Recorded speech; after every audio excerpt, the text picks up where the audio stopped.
Hey y'all, Scott here. If we're gonna be talking about the Wii, we might as well get this out of the way. The Wii is one of the most polarizing game consoles ever released. Many say it was nothing more than just a virtual bowling dust collector, and while that may be true, I personally believe that while it was very flawed, the Wii was also heavily underrated.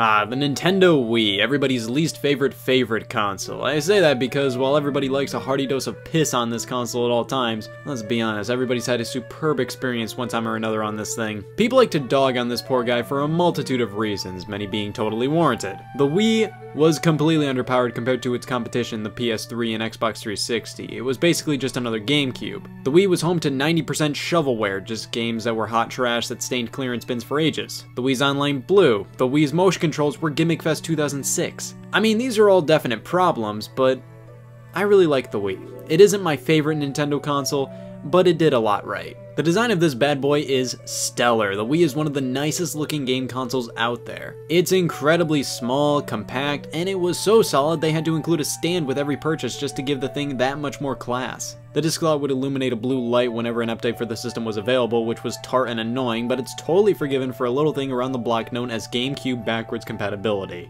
And that was, in my opinion, one of the Wii's greatest strengths. It was totally the all-in-one Nintendo box. You had access to the entire Wii and GameCube libraries, and in addition to that, every other Nintendo home console, other systems, and smaller downloadable Wii games via the Wii Shop channel. The Wii was the introduction to the Virtual Console brand, which were just older games now available on a digital storefront. But let's not forget another third of what was available on the Wii Shop channel, WiiWare, which was the brand used to describe downloadable smaller Wii games. WiiWare was definitely a hodgepodge of quality, but there were some pretty great WiiWare games out there back in the day. Dr. Mario Online RX, Fluidity, Mega Man 9 and 10, Excite Bike World Rally, World of Goo, and so on. And then we have the channels. You see, the Wii was the first Nintendo home console with a mandatory system menu. Yeah, the GameCube had this thing of a system menu going on, but the Wii menu was mandatory to peruse to get anywhere. Different applications were considered channels, which were either preloaded on the system or downloadable via the shop channel, and man, did the Wii ever have channels. The disc channel was always a mainstay in the family, a great crowd pleaser, but once you were all out of games to play, where better to lurk than the Mii channel? Making your own custom avatars was never as simple and fun as making Mii's was. It was just entertaining to see how out of this world you can make a Mii look or how close you can make it to look to another person. But man, was I ever into the photo channel. This channel is barely talked about to this day, and that angers me more than anything photo channel related should. The Wii came with an SD card slot, which meant you could take photos from it and display them on the big screen, and also let you go wild with some effects. When you wanted to become an elite member of the Economic Stimulation Squad, the Wii Shop channel was always there, and of course, who could forget the forecast and news channels? Just channels to keep you up to date with the latest news and weather forecasts, but if you wanted to stay up to date with Nintendo games, then you had to download the Nintendo channel, which I spent way too much time on as a kid.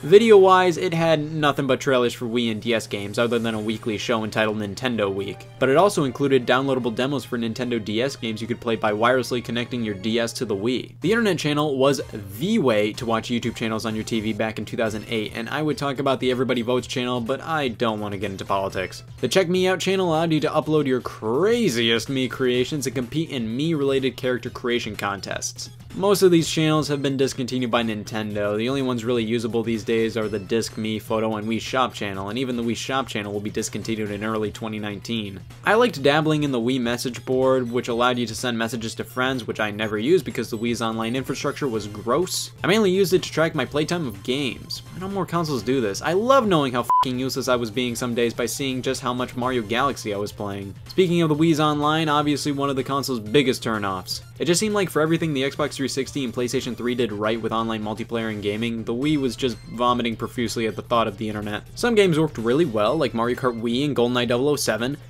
Yeah, that's all I got. What most people point at was the performance of Super Smash Bros. Brawl online, as it blew hard. The majority of other titles worked okay, but their performance was a far cry from Nintendo's competitors at the time. Oh yeah, and the Wii's controller was this honkin' thing. The Wii Remote, or sometimes referred to as the Wiimote. Either people hate this thing or can tolerate it. I can definitely tolerate it. The Wii Remote was actually really simple when you got down to it. Basically an accelerometer and an IR sensor gave this thing the magic that was required for Wii Sports Bowling. The motion controls work well most of the time, it just depends on the game, in which problems can be attributed to bad programming a lot of the time. Of course, assist design is a bit on the simple side for games released in the late 2000s, early 2010s, so plug in a nunchuck for more advanced control options because, gasp, is that an analog stick? Not enough? Well, you can always pop this bad boy into a wheel or a gun shell for an extra hearty dose of unnecessary. But of course you could pop this nugget onto the bottom of the controller to make the Wii Remote do what Nintendo said it could do at the very start. The Wii Motion Plus came out in correlation with Wii Sports Resort and added a gyroscope into the mix which allowed for more precise motion control. This was later fully built into new Wii Remotes named Wii Remote Plus. But hey, if you're like way into not using the Wii Remote, the Classic Controller and Classic Controller Pro sufficed as solid ways to play compatible games with more standard controllers. And if you wanted to use anything but your hands to control a game, the Wii Balance Board supported a few other games other than just Wii Fit. I'm fine using the Wii Remote, but it is nowhere near my favorite controller. Its versatility is neat,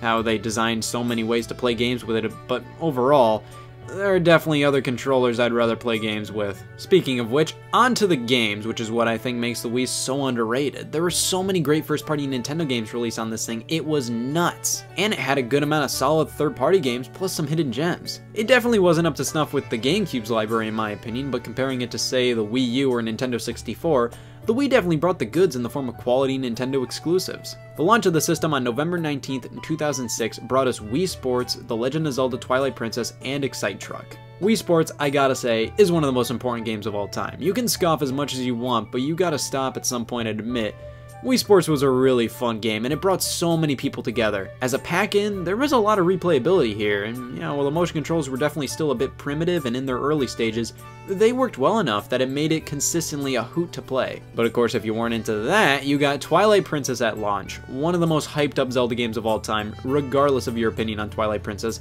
having a Zelda game at launch is surely a plus. And Excite Truck, an odd bugger to round the 3 Nintendo launch titles out, but still a really solid game for the system. The Wii series of games were always a mainstay on the console. These were mostly fun games that really took advantage of the controller's capabilities. Not the system's capabilities, good god no, these games look like they were designed with 4 tubs of Play-Doh and nothing more. Wii Sports Resort, Wii Party, Wii Play, all have loads of fun to be had in them. But of course, there's also Mario Galaxy and Mario Galaxy 2 are excellent in the form of 2 discs. I said it before and I'll say it again, I plan to talk about these games at length soon, but for the time being, good job Nintendo. But if you wanted some 2D Mario action, Nintendo made a new 2D Mario game on a home console for the first time in decades, New Super Mario Bros. Wii. Yeah, the art style is bland and it doesn't feel as magical as playing Super Mario Bros. 3 or Super Mario World for the first time, but the new Super Mario Bros. Series is like comfort food. The Wii entry is a solid game and one of the better in the new Super series. It also introduced simultaneous Mario multiplayer, but that was a mistake. Donkey Kong Country came swinging back courtesy of Retro Studios with Donkey Kong Country Returns, and what a game. I'm not a fan of the motion controls being used in this game, so I would personally recommend the 3DS version, but still, DKC Returns is fantastic. Kirby made a comeback on the Wii as well. While the series remained pretty consistent on handhelds, Kirby's Epic Yarn in 2010 was the first Kirby home console game since Kirby Air Ride on the GameCube in 2003. And that was a racing game. If we're talking platformers, it was since Kirby 64 in 2000. And Epic Yarn was pretty neat, man, and yeah, it doesn't have a lot of the tropes of standard Kirby games, but it's so pleasant to look at. It's just a fun game to relax and take your time through.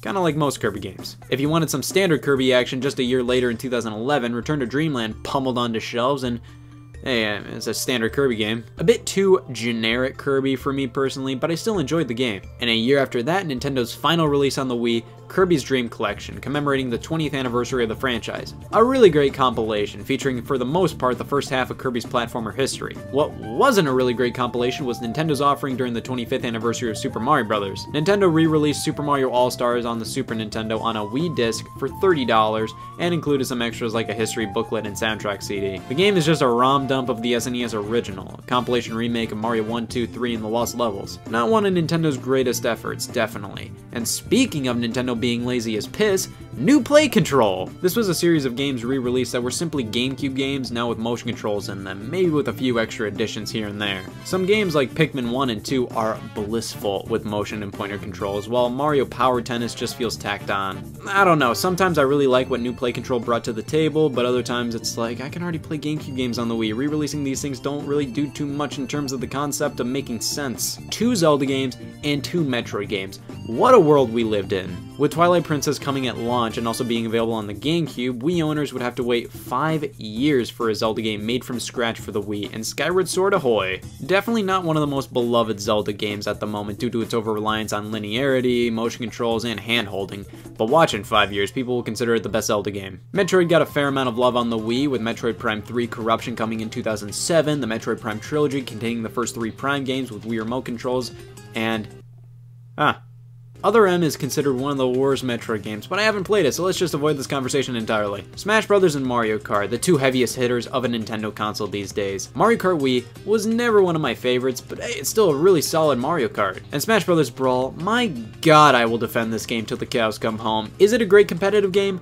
No, it's too slow and has too many random elements like tripping and an unbalanced character roster. But it's a good, decent, great, solid game, man. Like, it has so much in it. It has such an amazing character roster. It had a Wikipedia article detailing every Nintendo game released just for funsies. I really love Brawl as a game. I think it gets a bad rap for its lack of competitive nature, but man, I still think it's a really, really solid game. Punch-Out, dude. Punch-Out on the Wii is phenomenal. A bit too over-reliant on nostalgia, but still crazy fun and a great game. Now, of course, Nintendo had loads of other games on this thing: The Return of Sin and Punishment, Xenoblade Chronicles, Fire Emblem Radiant Dawn, Animal Crossing City Folk, Battalion Wars 2, WarioWare Smooth Moves and Wario Land Shake It, Big Brain Academy, Mario Strikers Charge, Mario Super Sluggers, effin' Excitebots. But still, there were notable missing franchises on the Wii: F-Zero, Star Fox, the other Mario sports games, Yoshi. Hey, some third-party offerings definitely made the gaps a little less wide with releases like Klonoa, Tatsunoko vs. Capcom, Mad World. Sonic Colors was one of the better modern Sonic titles. Also, the Wii was the first time we saw Mario and Sonic team up. What a whirlwind and a half. No More Heroes gained quite the cult following.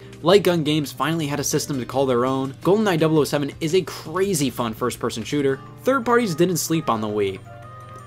But of course I'm leaving out a solid 9/10 of the Wii's library, which is this stuff. Yeah, the Wii was filled with shovelware, had less than stellar specs, with some pissy online, motion controls, and missing Nintendo franchises on it. But the Nintendo games that did appear on it were mostly pretty great, and man, there are some third-party offerings that definitely rock. The Virtual Console was awesome on the Wii, feeling much more fleshed out and thoughtful than forthcoming Nintendo console's legacy content offerings. It ain't perfect, but I think many should definitely look more at the positives with the Wii, as they will definitely find something they'd like. It's an underrated console that, while flawed, delivered a lot more than you may recall. The Wii isn't a perfect system, but it shouldn't be chastised for popularizing motion control. Rather, it should be celebrated for its amazing first-party lineup, interesting concepts, and great hidden gems, is what I would say if I was fucking asinine. Do you really think I'd be in support of Virgin McGames console over here? Please, I'm operating on a strict anti-Virgin policy. Hey all, Scott here. I have started a new health initiative to bring awareness to plastic deficiency. I was diagnosed with it 22 words ago and would like to open things up for people willing to donate to the cause. I was also diagnosed with live out plastic deficiency to get a free Wii Zapper syndrome. The Nintendo Wii, one of the best-selling consoles of all time. Its mission? Appeal to people outside of the gaming crowd with games and controllers that were simple and intuitive. First everybody, then the world. For a while there, everybody's favorite pastime was buying a Wii, and it was all because of its controller. The Wii Remote had motion sensing capabilities which made things drastically easier for more casual consumers to understand. You didn't have to press A and the next, followed up with a bachelor's degree to swing the baseball bat.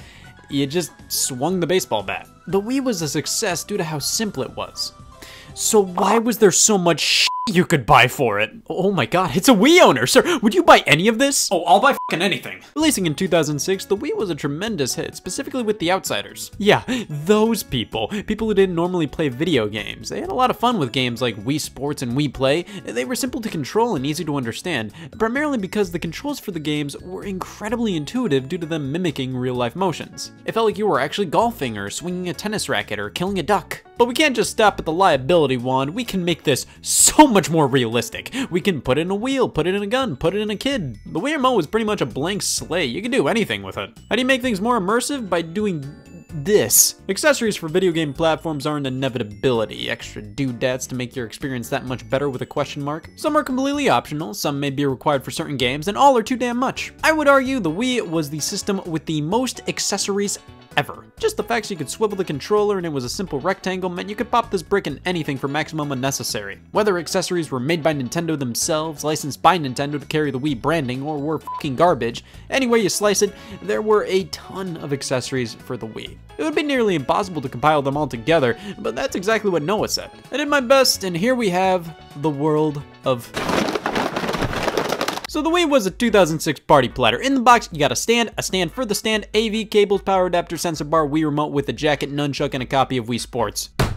Who's hungry for more? I guess you could consider the nunchuck to be an accessory. Plug it in the bottom of the Wii remote for games that support it. Boom! You just get a thumbstick.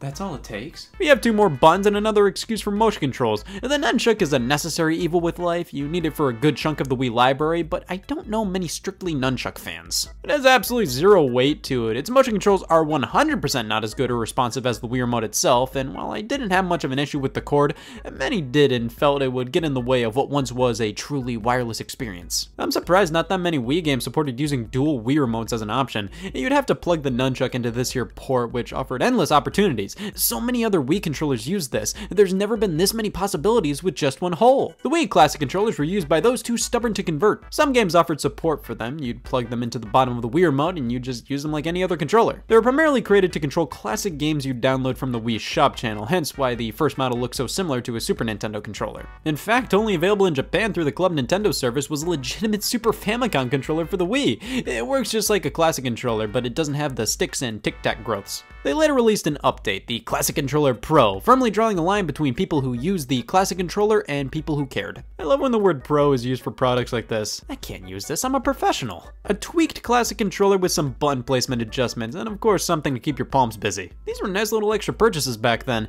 They may not have had rumble or motion controls, and they were always tethered to the Wii remote, but I never personally had an issue with that. All of those downsides contributed to an extremely affordable price. Only around 20 bones for these controllers made them a bit of a no-brainer. Plus, they connected to the Wii remote. You know what doesn't connect to the Wii remote? Satan. See, these things are amazing. But see, there's even more to this port. Contrary to popular belief, the Wii remote wasn't perfect. It's okay, who cares about religion anyways? Many would point to the initial trailers for the console where people were using the controllers in exaggerated ways, like jumping behind the couch to take cover. See, the Wii remote needed more oomph if it was ever going to come close to detecting more precise hand movements like that. So, alongside the game Wii Sports Resort, Nintendo unleashed their next Wii remote add-on. Let me check my pocket. Oh yeah, I got one, the Motion Plus. The Wii Motion Plus is attached to the bottom of the Wii remote and added a gyroscope to further enhance the Wii remote's motion sensing capabilities. Like, the Wii remote did the job before this, but that's all you could really say about it. Motion Plus actually read the precise positioning of your hand. It just comes with the downside of having to recalibrate the controller from time to time. But it does read movements far more accurately, and it came with a longer Wii remote jacket too. I'm welcome. This technology was quickly added into future Wii remotes sold, the Wii Remote Plus, which these are definitely the go-to way to experience Motion Plus. You'd constantly have to rip off the adapter to use it with other accessories, and this thing was complicated as all hell considering Nintendo included a Wii Motion Plus how-to video with all games they released that supported it. Nintendo, why didn't you include a how to click on the Wii Motion Plus video? I have no damn clue what I'm doing here. A good handful of Wii games either offered Motion Plus support or 100% required it, so thank God they incorporated that technology into future Wii remotes. This has gone through the laundry far too many times. Here's the thing though, Motion Plus is great, good for it, but it isn't wheel-shaped enough. That's exactly why Nintendo created the Wii Wheel, bundled in with Mario Kart Wii plastic. It's plastic. It doesn't give the Wii Remote any additional features or benefits outside of feeling more steering wheel-like. It does have a cutout for the IR pointer and an extension for the B button, but other than that, there is nothing the Wii Wheel offers that tape doesn't. Back in 2008, this was kind of cool because, like I said, what made the Wii Remote popular were the games that mimicked real life. Throw the bowling ball, slaughter poultry. This felt like you were sort of really driving, but it's a wildly unnecessary purchase considering it's just a holder for the remote. All it does is make you feel like you're licensed and it gets suspended. It may be just plastic, but that never stopped publishers from adding compatible with Wii Wheel to their game boxes. Oh yes, it's compatible with the Wii Wheel. Is it also compatible with the concept of love? But that brings us to the ultimate form of plastic. See, Wii games taught me what it's like to play golf. They also taught me what it's like to kill. The Wii Zapper! Obviously the name is a throwback to the NES Zapper, probably also because they don't really like to label things as a gun. For only $20 you got literally the only thing that matters, and this looks like a gun shed its skin. Link's crossbow training was bundled in with all Zappers and is a simple high score based game with a handful of levels based on The Legend of Zelda Twilight Princess. You go through 3 different types of stages, ones where you're just blasting targets and on-rail sections, others where you have to stand your ground and defeat the enemies before they get to you, and full-on third-person shooting sections where you have full control Scroll of Link. It's incredibly short, you can get through the entire thing in roughly 45 minutes, but it's legitimately fun to try and go for high scores. It's interesting Nintendo opted for a Zelda-themed pack-in game for the Zapper, considering this isn't the first franchise I think of when the term Zap is brought up. Also, Nintendo's pack-in titles for the Wii were generally the generic Mii-based games, but to be fair, this is a weapon. This was already mostly aimed towards the core Wii owner, not the people who bought Wii Play, more so the people who bought Elements. So I think it just made sense to utilize one of their more mature-oriented franchises,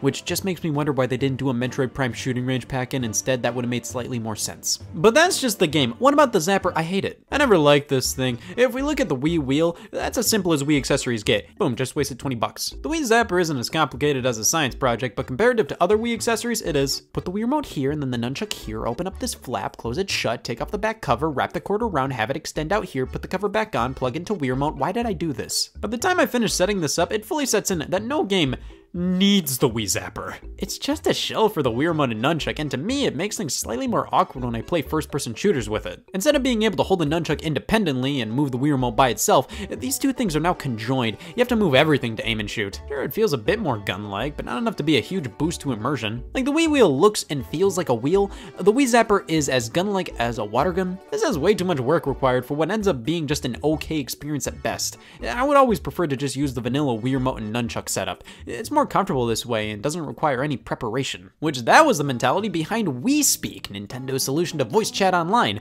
No setup, just do it. This was released alongside Animal Crossing City Folk. You plug it into one of the USB ports on the Wii, set it on top of the sensor bar, and talk to your friends, or at the very least try to. See, the concept behind Wii Speak was great at the time. You wouldn't have to wear headphones with a mic, no wires, just talk to your TV and hear your friends talk back. It felt like a very Wii way to do voice chat. The problem was, that microphone was right next to your TV's speakers, so while it would pick up your voice, it would also pick up the game's audio and your friend's voice and their game's audio, non-stop echoing, so it was just my favorite definition of not good. They may have said it was designed to mute the game audio or echoes, but this is the same company who said, let's make the Wii Speak. You can download the Wii Speak channel alongside it, coming in December. It doesn't work anymore, but it would allow you to chat with your friends. This was pretty much the extent of Wii Speak's use. It was compatible with a few other games, whether it was for online voice chat or just to give certain games microphone support. Wheel of Fortune and Jeopardy let you record victory and defeat catchphrases while also letting you speak your answers. It works about as good as I'd say it does. It doesn't. But hey, the Wii Speak is worth it for recording victory and defeat sounds in Wheel of Fortune alone.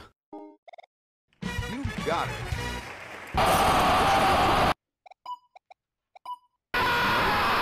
Wii Speak was one of Nintendo's most underutilized accessories for the Wii. It felt like they wanted it to be used for so much more, but they just kind of made it for Animal Crossing and then pissed out. Look at all these Wii Speak compatible games. I never thought I'd have to squint reading a Wikipedia article. Well, I can at least say this wasn't the case for the Wii Balance Board. Bundled in with Wii Fit, it was a skill that actively insulted you. This definitely got much more support, and justifiably so. I mean, this allowed you to use your entire body to control a game, not just your hands. Whether it worked properly or not, it was on a case-by-case basis. Some games it actually worked as advertised, others it wasn't responsive enough or it was too responsive enough. The main games I played with this were obviously Wii Fit and its standalone expansion Wii Fit Plus. They made good use of the board, though sometimes these games felt more like a good use of the board rather than a good way to get in shape. Quite a few games supported the balance board, but they mostly boiled down to other fitness and sports titles and Tetris. While the Wii itself was a very health-conscious machine promoting so much not sitting, the balance board truly branded it as gaming Weight Watchers. And Nintendo wanted to do even more health-related jargon on the console, which brings us to the Wii Vitality Sensor. It released. Gotcha. At E3 2009, Nintendo fans' worst nightmare was revealed.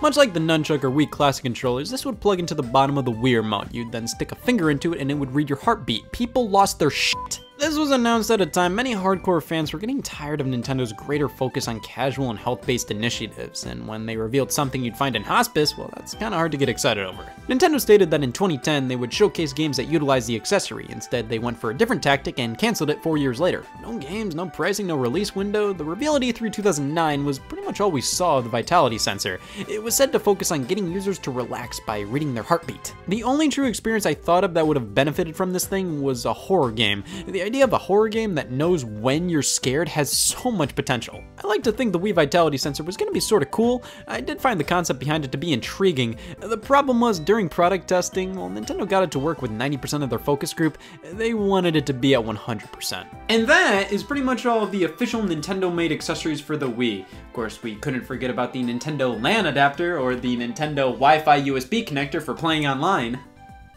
We couldn't. But that's only half the story with Wii accessories. See, if If you were a company that noticed Nintendo stuffing Wii remotes into random pieces of plastic, well, let's just say lust takes many forms. Yes, what was Nintendo too scared to make themselves? See, many companies looked at Nintendo cramming this thing into God knows what and said, we can do that too. That's not to say these other companies made pure garbage. I mean, you can't have not garbage if pure garbage doesn't exist. It has value. Some third-party accessories were actually pretty cool, useful, or even got the blessing from Nintendo themselves, such as this wireless sensor bar produced by Rocketfish Gaming, but officially licensed by Nintendo. All you have to do is throw 4 AAA batteries in, realize the person you bought this from left decade-old batteries in it, get battery corrosion on your hands, and play Fortune Street. But what if I don't want chemical burns and I just want to look like a fucking idiot? Well, there's the Headbanger in-game chat headset for the Wii, another one officially licensed by Nintendo. Nintendo looked at this and went, F it. Yeah, Modern Warfare 3 didn't support the Wii Speak. I can't believe it either. So this worked with Black Ops and Modern Warfare 3 and Conduit 2. I had me at so. It's just a simple USB headset. It doesn't work with Wii Speak games. Don't shoot me, I'm just the messenger. Games like Black Ops on Wii are still online, so let's give it a shot. My Wii U froze, but my biggest concern is I can't try out the headset. We got loads of stands for the system, games, controllers, all of that. I used to have this media tower right here, but what I have in my hands is an ashtray. I don't know who made this or when it came out, but it has the official Wii logo on it. It has spots for the console, some games, some remotes, but this looks like a pill organizer to me. So the Wii with the stand doesn't fit, only the Wii without the stand fits, and that barely fits. The Wii has these little nubs on the side that keeps it from sliding in. The games aren't snug at all, and I guess I'm supposed to put my nunchuck here? I hate this. I feel like my Wii is gonna fall at any moment. Maybe they want you to put it like this. But what I'm here for are the third-party controllers, like this Tatsunoko vs. Capcom Fight Stick. I always wanted this, primarily for old arcade games I downloaded from the Wii Shop channel. There was only one way to play NES Pac-Man, not. But this stick would have made it way more fun. I always wanted this fight stick for anything but Tatsunoko vs. Capcom. Tatsunoko vs. Capcom is a great game, but I don't know what those first 3 words mean. This is a legitimate quality arcade stick. It has superb weight to it, and it plugs into the Wii remote like a classic controller. Tons of Wii controllers use the remote as a means to power the devices as well as keep them wireless, which was incredibly smart. It helped keep costs down. Why cram all that technology into these things when the Wii remote can do all the heavy lifting? First thing that comes to mind are the music game peripherals. Guitar Hero and Rock Band instruments, the DJ Hero turntable, just pop a Wii remote in and you're in business. And speaking of music game peripherals, Dance Dance Revolution mats. You'd plug these into the GameCube ports on the original model. Somehow I was expecting this to plug into the Wii remote. But see, the DDR mats are fine, but what if I want to draw instead of dance and I want this to be a drawing tablet instead of a dancing mat? I'm so lucky this exists. The UDraw game tablet, created by THQ. You'd pop a Wii remote in and boom, we can finally play UDraw Studio. I was always wondering why you couldn't play this. You need a tablet for it. So here's the thing, for what it is, UDraw functions fine enough, it does in fact work, but not well enough for Wacom to grit their teeth. Left-handed people are a fucking sin to UDraw. This tablet was obviously designed with righties in mind. You use the Wii remote buttons to control certain elements, while the stylus is on the right-hand side of the device, attached by a cord shorter than the list of Wii Speak compatible games. The included software is just a simple art program. There's loads of things to do here, like boot it up, draw a horse, the possibilities are endless. You can also play Pictionary. Guess what word I'm drawing? That's right, arrows. This is alright, but it's not anywhere close to as precise as actual drawing tablets. While THQ tried to showcase how this can be used for actual art, to me, this is nothing more than a toy. THQ released a handful of UDraw required games and also brought the accessory over to the PlayStation 3 and Xbox 360. This is what killed them. Banking on an art accessory for 3 systems when you're best known for WWE games, I don't know what they were thinking with this one. Nobody goes to THQ for advice. Why did they think they could make this? See, THQ was never really, in my eyes, a big or quality enough company to truly make an accessory like this and for it to be successful, so I'll follow that statement up with a sentence I find myself ending everything with these days. What about Ubisoft? Did anybody know this was a thing? The Drawsome tablet, released about a year after UDraw, was a drawing tablet by Ubisoft. I have never heard of this thing before. It's fundamentally the exact same thing as UDraw, but we have 2 games bundled in for the price of 1, Smurf Art and not Smurf Art. Popping the game in, where's the stylus? So my tablet didn't come with a stylus. See, I thought the cord length of UDraw was a negative, but hey, at least the stylus can't be lost this way. I bought this used and it did not come with a pen, and I also can't use a UDraw tablet to control Drawsome games. I know, humanity just can't win. But Sketch Quest is playable with just a Wii remote.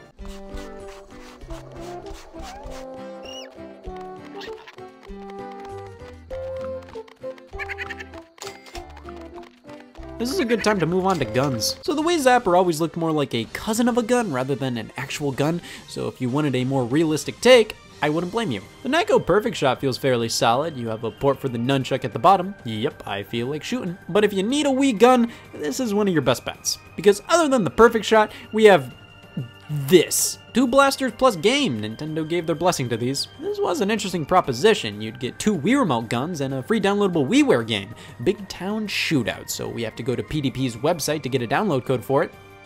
Okay, let's at least try to input this code into the Wii Shop channel.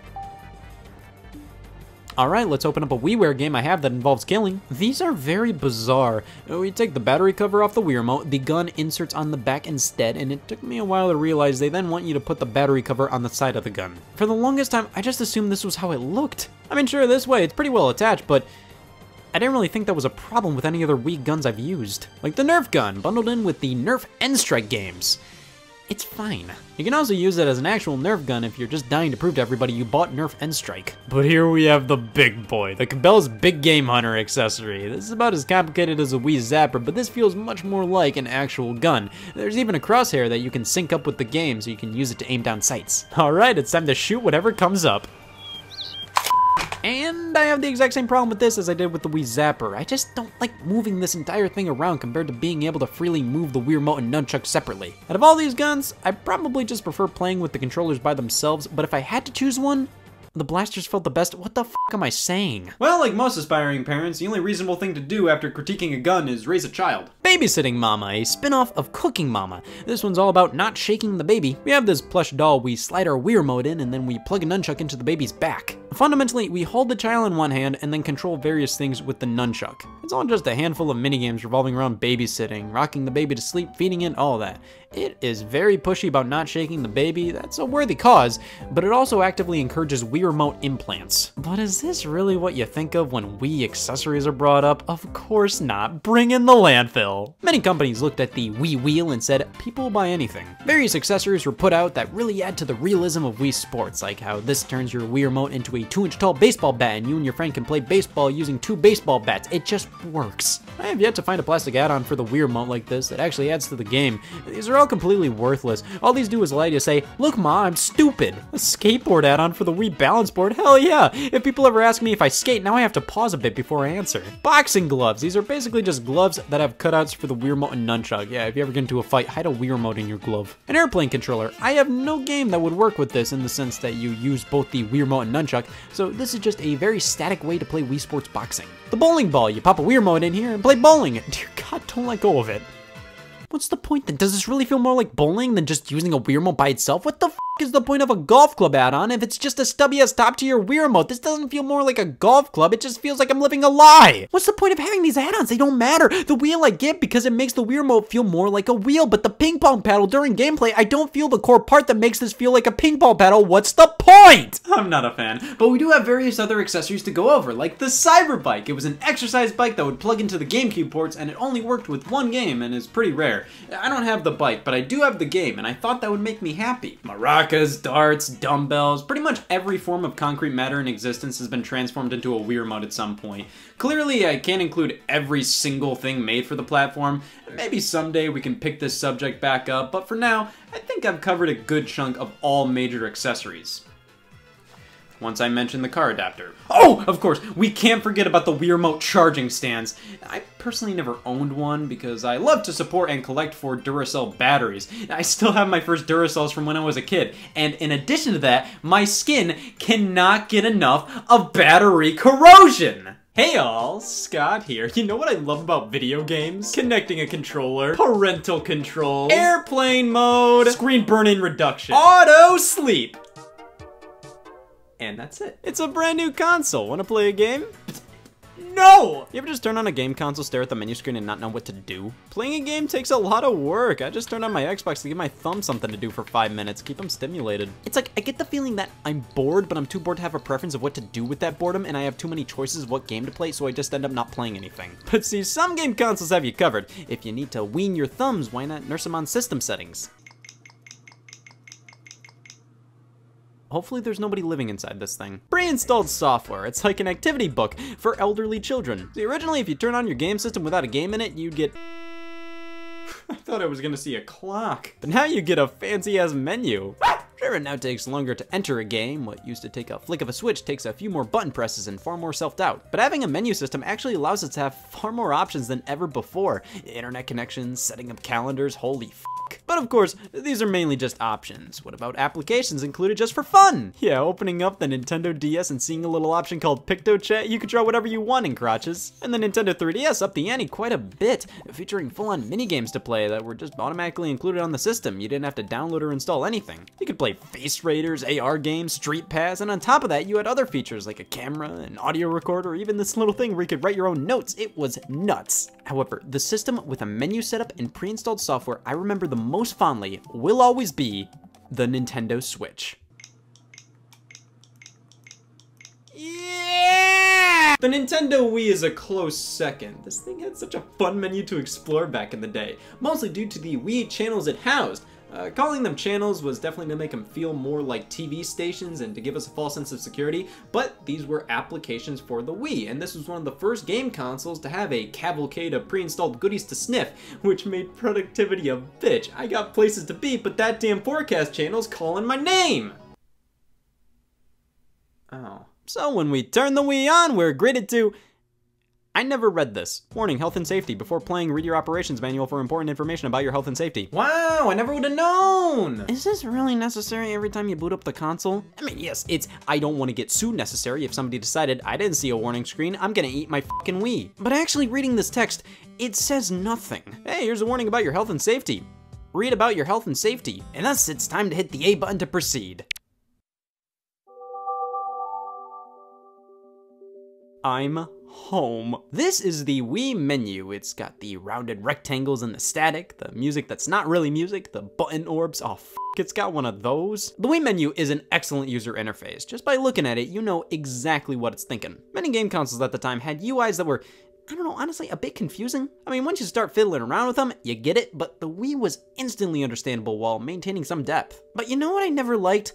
This little section. Of course, standing here, it looks fine. Nice even. But then when we go between the different screens, like, am I the only one that thinks this animation looks weird? Like, the perspective of where this section is in relation to this section makes me squirm. To those who said, gosh, I wish Scott bitched more, well, there you go, I don't like the shape. Each Wii channel is supposed to represent a television channel, kind of like you're in a studio or a security office with a bunch of TVs on at once. Empty slots for more channels have the Wii static, and if you want to customize where things are, just grab an existing channel with the A and B buttons and join the resistance. I always like the stock setup though, the disc channel, me channel, photo channel, shop channel in that order. Well, let's go through all of these, starting with the disc channel.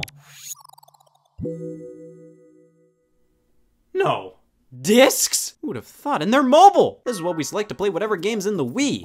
Of course, for the Wii models with GameCube slots, we see a GameCube disc thrown in the mix. I like when it reads the disc, we see him spin, and if it doesn't read it, we get a really nice f*** you. When a Wii disc loads up, they almost always have these fun splash screens with music and an animation on the Wii menu itself. But it always bummed me out that with the GameCube games, they play the little GameCube startup jingle and show the logo, but it's not animated. Like, come on, you couldn't show the full GameCube startup animation here? It's also crazy annoying how if you want to play a GameCube game, you can't control the Wii menu with a GameCube controller. You have to use a Wii remote to select the disc channel and then swap over to the GameCube controller to play the game. There's no reason for this. If you plug a class controller into the Wii remote, you can control the menu with just the analog sticks. Why can't you do that with the GameCube controller? The disc channel is the worst! Of course, with models of the Wii that don't feature GameCube support, the Wii disc is all by itself here. Again, f*** this channel. Well, let's see if whatever's to the right of this thing can top it.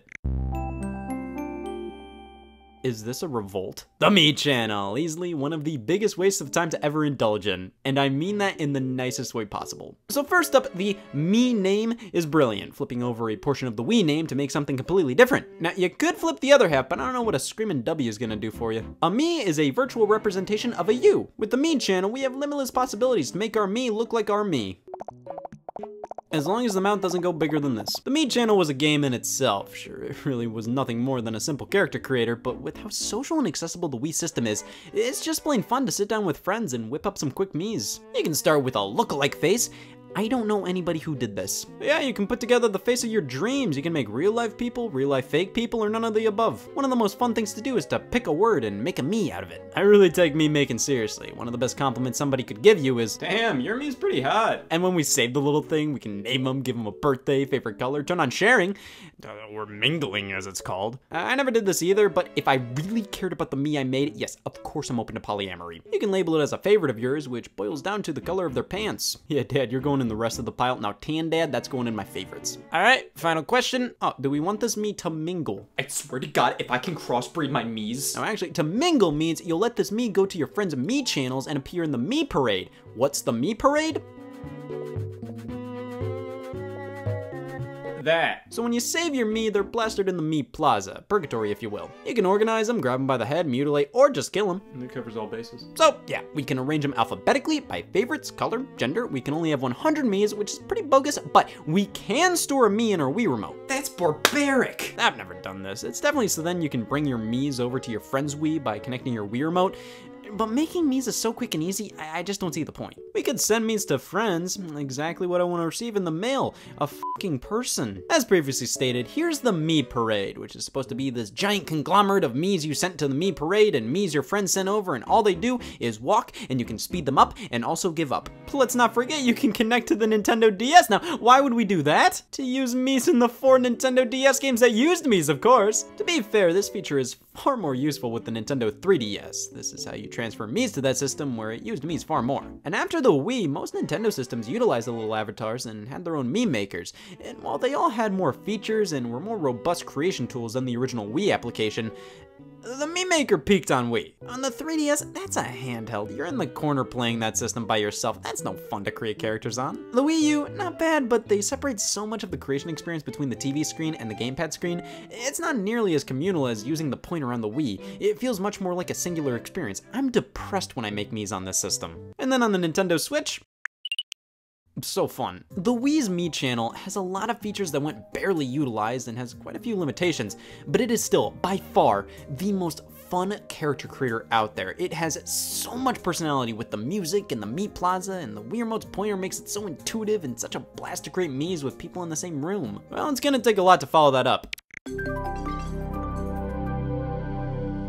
And this is a lot. The photo channel. Funny story, the Wii has an SD card slot. Now, what can you do with it? The photo channel. So we can import our digital camera or cell phone photos via an SD card, or we can take a look at photos left on the Wii message board. Yeah, the right dot. I loved looking through my Wii message board. I mean, all it pretty much did for me was tell me how long I played my Wii on that day, so at this point it's basically a wall of hieroglyphics. Some games would send a hearty congratulations to the Wii message board for doing things, or you could just straight up send certain pictures to it, like your list of accomplishments in Mario Galaxy. You could also use it to send messages to friends. I never learned to do that. I mean, back in the day, my friends and I weren't too keen on swapping Wii info to do this, so I never got to experience a lot of that side of online connectivity. But I still like going on the message board to ask, what the hell am I doing? But those pictures from the message board could double as pictures to abuse in the photo channel. This is honestly such a well done application. I mean, for the time, being able to show off any photos or videos on an SD card on your TV like this was pretty wild. You can even play a slideshow with all the photos with all different kinds of music, including your own. I know what I'm doing at my funeral. Oh my god, the fun option! We can add some filters here and go in and doodle all over it. If we move the Wii remote closer and farther away from the sensor bar, we can increase and decrease our brush size. And stickers and scissors and a nuke, this is basically a new version of Mario Paint from the Super Nintendo. In fact, many elements of the photo channel are direct references to that old game. And then we can create a puzzle out of our photo, which is just a blast to do with images like this.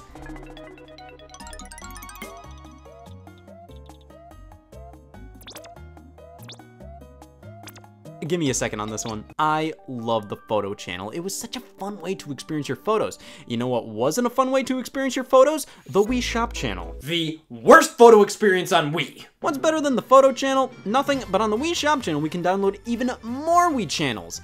If it were 2009. Yeah, that's an issue with a fair amount of Wii channels now. They require the internet to not only download them to your Wii system, but also access. And with most of the Wii's internet access being shut down, we're a little thing I like to call f***ed. Thankfully, I have a wonderful thing called the time capsule with old footage of the Wii Shop channel on it. Yeah, this is great. The Wii Shop channel let us purchase and download classic virtual console games, brand new downloadable only WiiWare games, and obviously more Wii channels. Most of the downloadable Wii channels were free of charge, though some cost a small fee. Specifically, the Internet channel, a surefire way to browse the internet on the Wii. So let's get down to it. I bought a used Wii off of eBay that I clearly saw still had various Wii channels loaded onto it. If you boot up Wii mode on a Wii U, for some reason they got rid of access to the photo channel, and on my old personal Wii, I don't have a lot of these old channels anymore for some reason. This one had all kinds of goodies on it, like the Internet channel, or at least a trial version of it. This would cost you 500 Wii points, or $5 US. Was it worth it? Who pays for a web browser? I believe eventually it went full-blown free, but I remember paying for it, and at the time, it was pretty cool. Much like viewing photos on the TV, viewing the Google homepage, now that was magical. It wasn't a very powerful browser, nor was it good, but it did the job. YouTube worked on it, and back in 2008, that was one of the few ways to watch online video on your TV. But the thing is, browsing the internet with the Wii was a total gimmick. It was just a neat little novelty, which didn't make a ton of sense. The only things you could really do on the internet channel was go on websites like Wikipedia or CNN. You couldn't do fun things like play Flash games or use more elaborate websites, which at that point, why use your Wii to browse the web if you can't do fun internet stuff on it? You were basically limited to reading articles. So why not use your computer? To be fair, various sites were created with the internet channel's limitations in mind, and with those, you could play simple games, listen to music, watch videos outside of on YouTube. There was still a decent amount you could do with this channel. Now, is it usable today?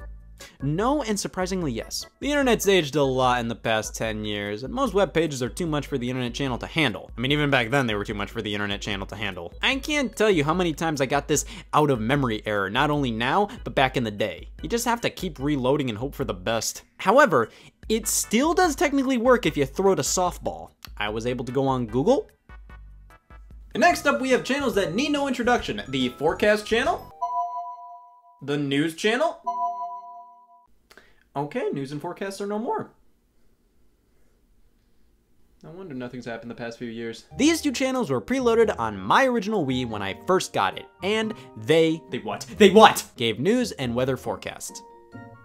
Good. See, ever since summer of 2013, Wii Connect 24 was discontinued. This was a feature of the Wii which allowed it to continuously connect to the internet while in standby mode, basically letting the forecast and news channels update, allowing you to receive messages from friends, getting system updates, all of that. I never knew the blue light that would pulsate from the disk slot was letting me know I received a message. Well, you'd think that means we can't access these Wii channels anymore.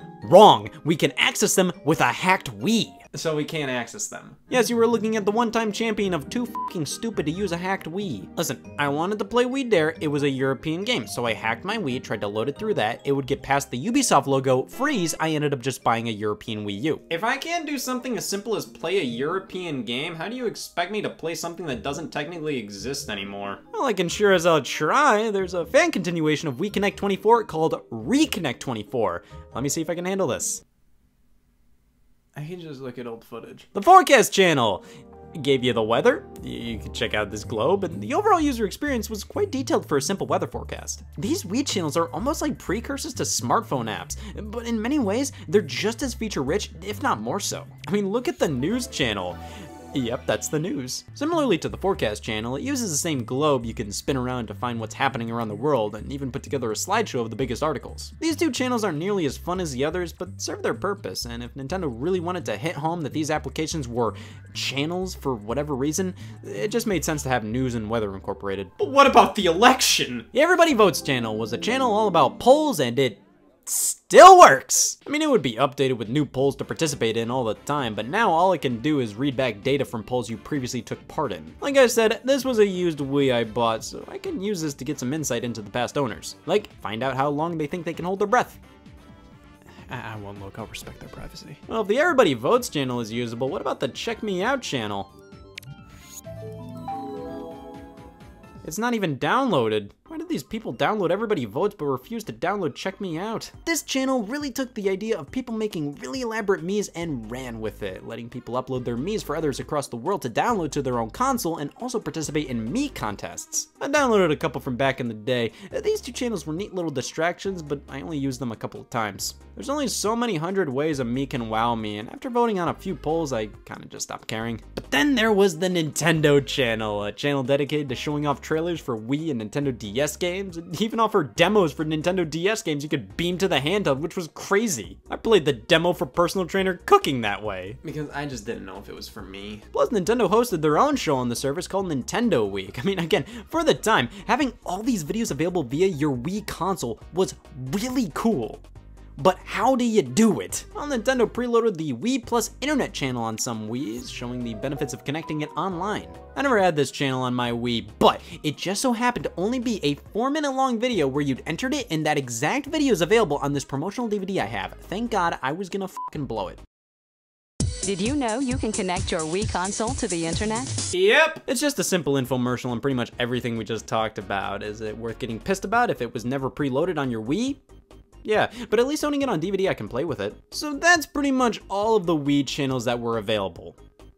Except the Wii Fit channel. You can install this through owning Wii Fit and it allowed you to weigh yourself and check your stats without putting the disc in. Mario Kart channel, same idea, installed through Mario Kart Wii, let you check in with your online stats without popping the disc in. Wii Speak channel, you could only download this through a download code offered after buying a Wii Speak. You could then talk to other friends with a Wii Speak. I only talk to people who own a Wii Speak anyway, so this was perfect for me. Jam with the Band live channel, a channel only available in Europe and Japan for the DS game Jam with the Band. It let you play the game's audio through the TV speakers. The Rabbids channel, a channel installed through Rabbids Go Home. It was like Check Me Out channel, but with Rabbids. You could post your Rabbid and rate out the Rabbids. It was fucking pointless. Netflix, Hulu Plus, YouTube, Amazon Video, Crunchyroll, even though this channel wasn't available under Wii channels and instead was available under WiiWare. Metroid Prime 3 preview channel, which was only available for a limited time, and loads of channels that weren't even close to releasing in my neck of the woods. Television Friend channel G Guide, basically a TV guide developed by HAL Laboratory only in Japan. The Digicam Print channel only in Japan, basically the photo channel, but through Fujifilm you could order prints of your photos. Today and Tomorrow channel in Japan and Europe, some kind of fortune-telling horoscopish stuff. We No Mod channel only in Japan, a video on demand service with exclusive content for Wii. Demade channel only in Japan, a channel that let you order relay food. BBC iPlayer channel, Love Film Instant channel, Kirby TV channel, but of course, there was the Legend of Zelda Skyward Sword Save Data Update channel. There was a game-breaking bug found in the game, and since the Wii could barely even spell the word update, they had to release a Wii channel to fix this. For users that didn't have the internet, Nintendo would have them send their Wii system in, Jesus. Then there's the Wii U transfer tool for transferring your info from a Wii to a Wii U. Like they had this cute Pikmin animation of them bringing your stuff over. It totally makes up for them never bringing over Demay. And that's pretty much every Wii channel. Sure, if you're playing on a Wii U, there's the Wii U menu channel, takes you back to the Wii U menu, and then there's the Wii menu manual channel, but I don't take labeling anything as a Wii channel lightly. The Wii gave me hours of enjoyment even when I wasn't playing a game, and I have these Wii channels to thank for that. Now, how many hours in total? Oh my god. Me using the photo channel can finally drink! Hey y'all, Scott here. Tambourine selling's in my blood, so welcome to the Barine Bazaar, where tambourine selling's our specialty. Well, things are really heating up, which means there's only one thing to do to maintain our monopoly on the tambourine market. F***ing panic. With every purchase of a tambourine, you get a free copy of Wii Music. Wham!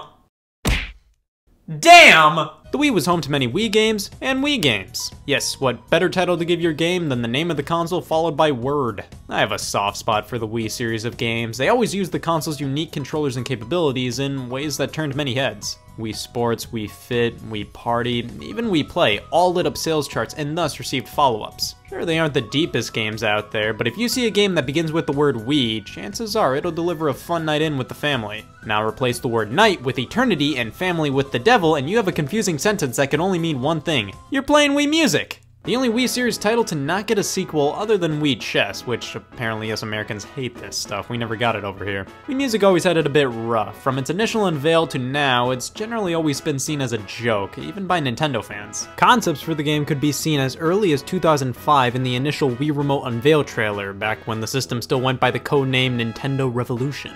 Fast forward to E3 2006, where Shigeru Miyamoto starts the conference by conducting a virtual orchestra. This Maestro minigame was meant to be included in Wii Play, until the developers decided to craft an entire game all about music. And that brings us to the death of Nintendo. I'm sure you've all heard horror stories of Nintendo's E3 2008 press conference. It wasn't a good show, and that's being generous. And what better way to end an already bad show than with a fucking mental breakdown, holy shit!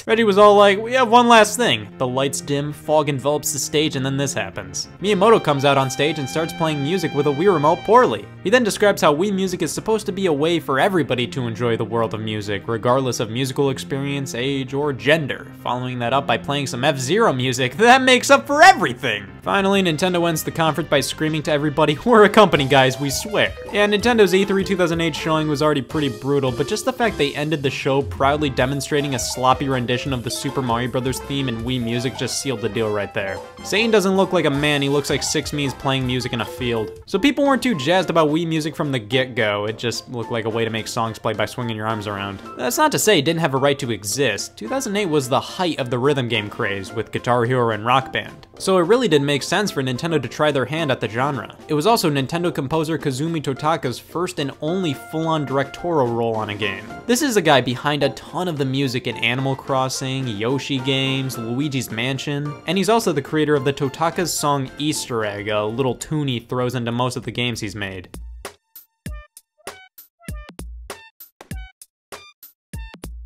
Weirdly enough, it doesn't seem like it's in Wii Music. Upon release, Wii Music was met with a lot of down-the-middle reviews, as in a lot of 5s. Most of the people who reviewed the game just didn't see much value in it. But that was back then, and now is right now. I mean, it's been 10 years. Wii Music released on October 20th, 2008 in North America. Maybe we were all a bit too harsh on it at first. Or maybe— oh sh! I couldn't even finish that, of course it's terrible. I got this game for my birthday in 2009, and I thought it had potential to be cool. I always wanted to try to learn music, but after a few failed attempts, I maintain I never had a single musical intestine in me. So I guess I wanted to see if Wii Music could be my gateway into learning more about music. Fast forward to now, and I still have no clue what a fucking trumpet is. It's fair to say Wii Music didn't grab me. I like some aspects of it, but overall it felt like it just lacked any point. Like I'd pop it in and within 2 minutes I'd ask, alright, why am I doing this to myself? It has been a while though, so let's boot it up and give it another go. We're greeted to what I think a hormone looks like, and his name is Sebastian Toot. He forces me to play the piano whether I like it or not, and all we have to do here is shake the Wii Remote nunchuck. Hey, hear that? I'm a penis. Next thing's next, we pop the nunchuck up and strum this guitar with the Wii Remote. Next up, the trumpet, and yeah, just mash the 1 and 2 buttons with no nunchuck. Finally, come on, I put the one instrument that doesn't use the nunchuck in the middle. Now I need to pop it back in for the violin. Actually, from what I can tell, you can play the majority, if not all the instruments with just the Wii Remote itself, but to get that sweet, sweet immersion, you'll probably want to use the nunchuck for some of them. Doesn't matter though, because T-minus 5 minutes in, the immersion's already been broken. Who the hell doesn't blink while playing violin? Sebastian transitions into teaching us how to play a tune. Surprised at my size? Don't encourage him. And this right here is the gameplay of Wii Music. As Twinkle Twinkle Little Star is playing, I have to shake my controller as if I'm playing the music, but you don't have to do any specific motions or anything to play the correct notes. You fundamentally just have to shake the controller to the song, or not at all. Wii Music actually encourages players to do whatever the hell they want. Add notes to the song, it'll give it your own personal touch. And you can definitely add notes to your song in Wii Music and make it sound somewhat elegant, but half the time the game decides to add random notes in there for me. I swing my Wii Remote and it counts for 2 notes played in succession. I can see why the music industry is hell to get into. Jam sessions are then demonstrated, where we just play a song with a band. And here I tried to do Twinkle Twinkle justice, but man, I couldn't help myself. Don't worry if you didn't play it perfectly, because there's no one way to play a song. He's right. So now it's time to see what Wii Music rated that performance. Okay, we get to rate our own performances, yeah! Now it's time to save a video of our jam session, and this is cute. Get to create our own album art and everything, that's great. This is one of the fun parts of Wii Music. And now we have all of the game at our disposal. Time to jam out with— you gotta be kidding me. We have to unlock the vast majority of songs in the game, and most are unlocked via doing more lessons with Dr. Toot. Yeah, we actually have to grind in Wii Music to unlock all the songs.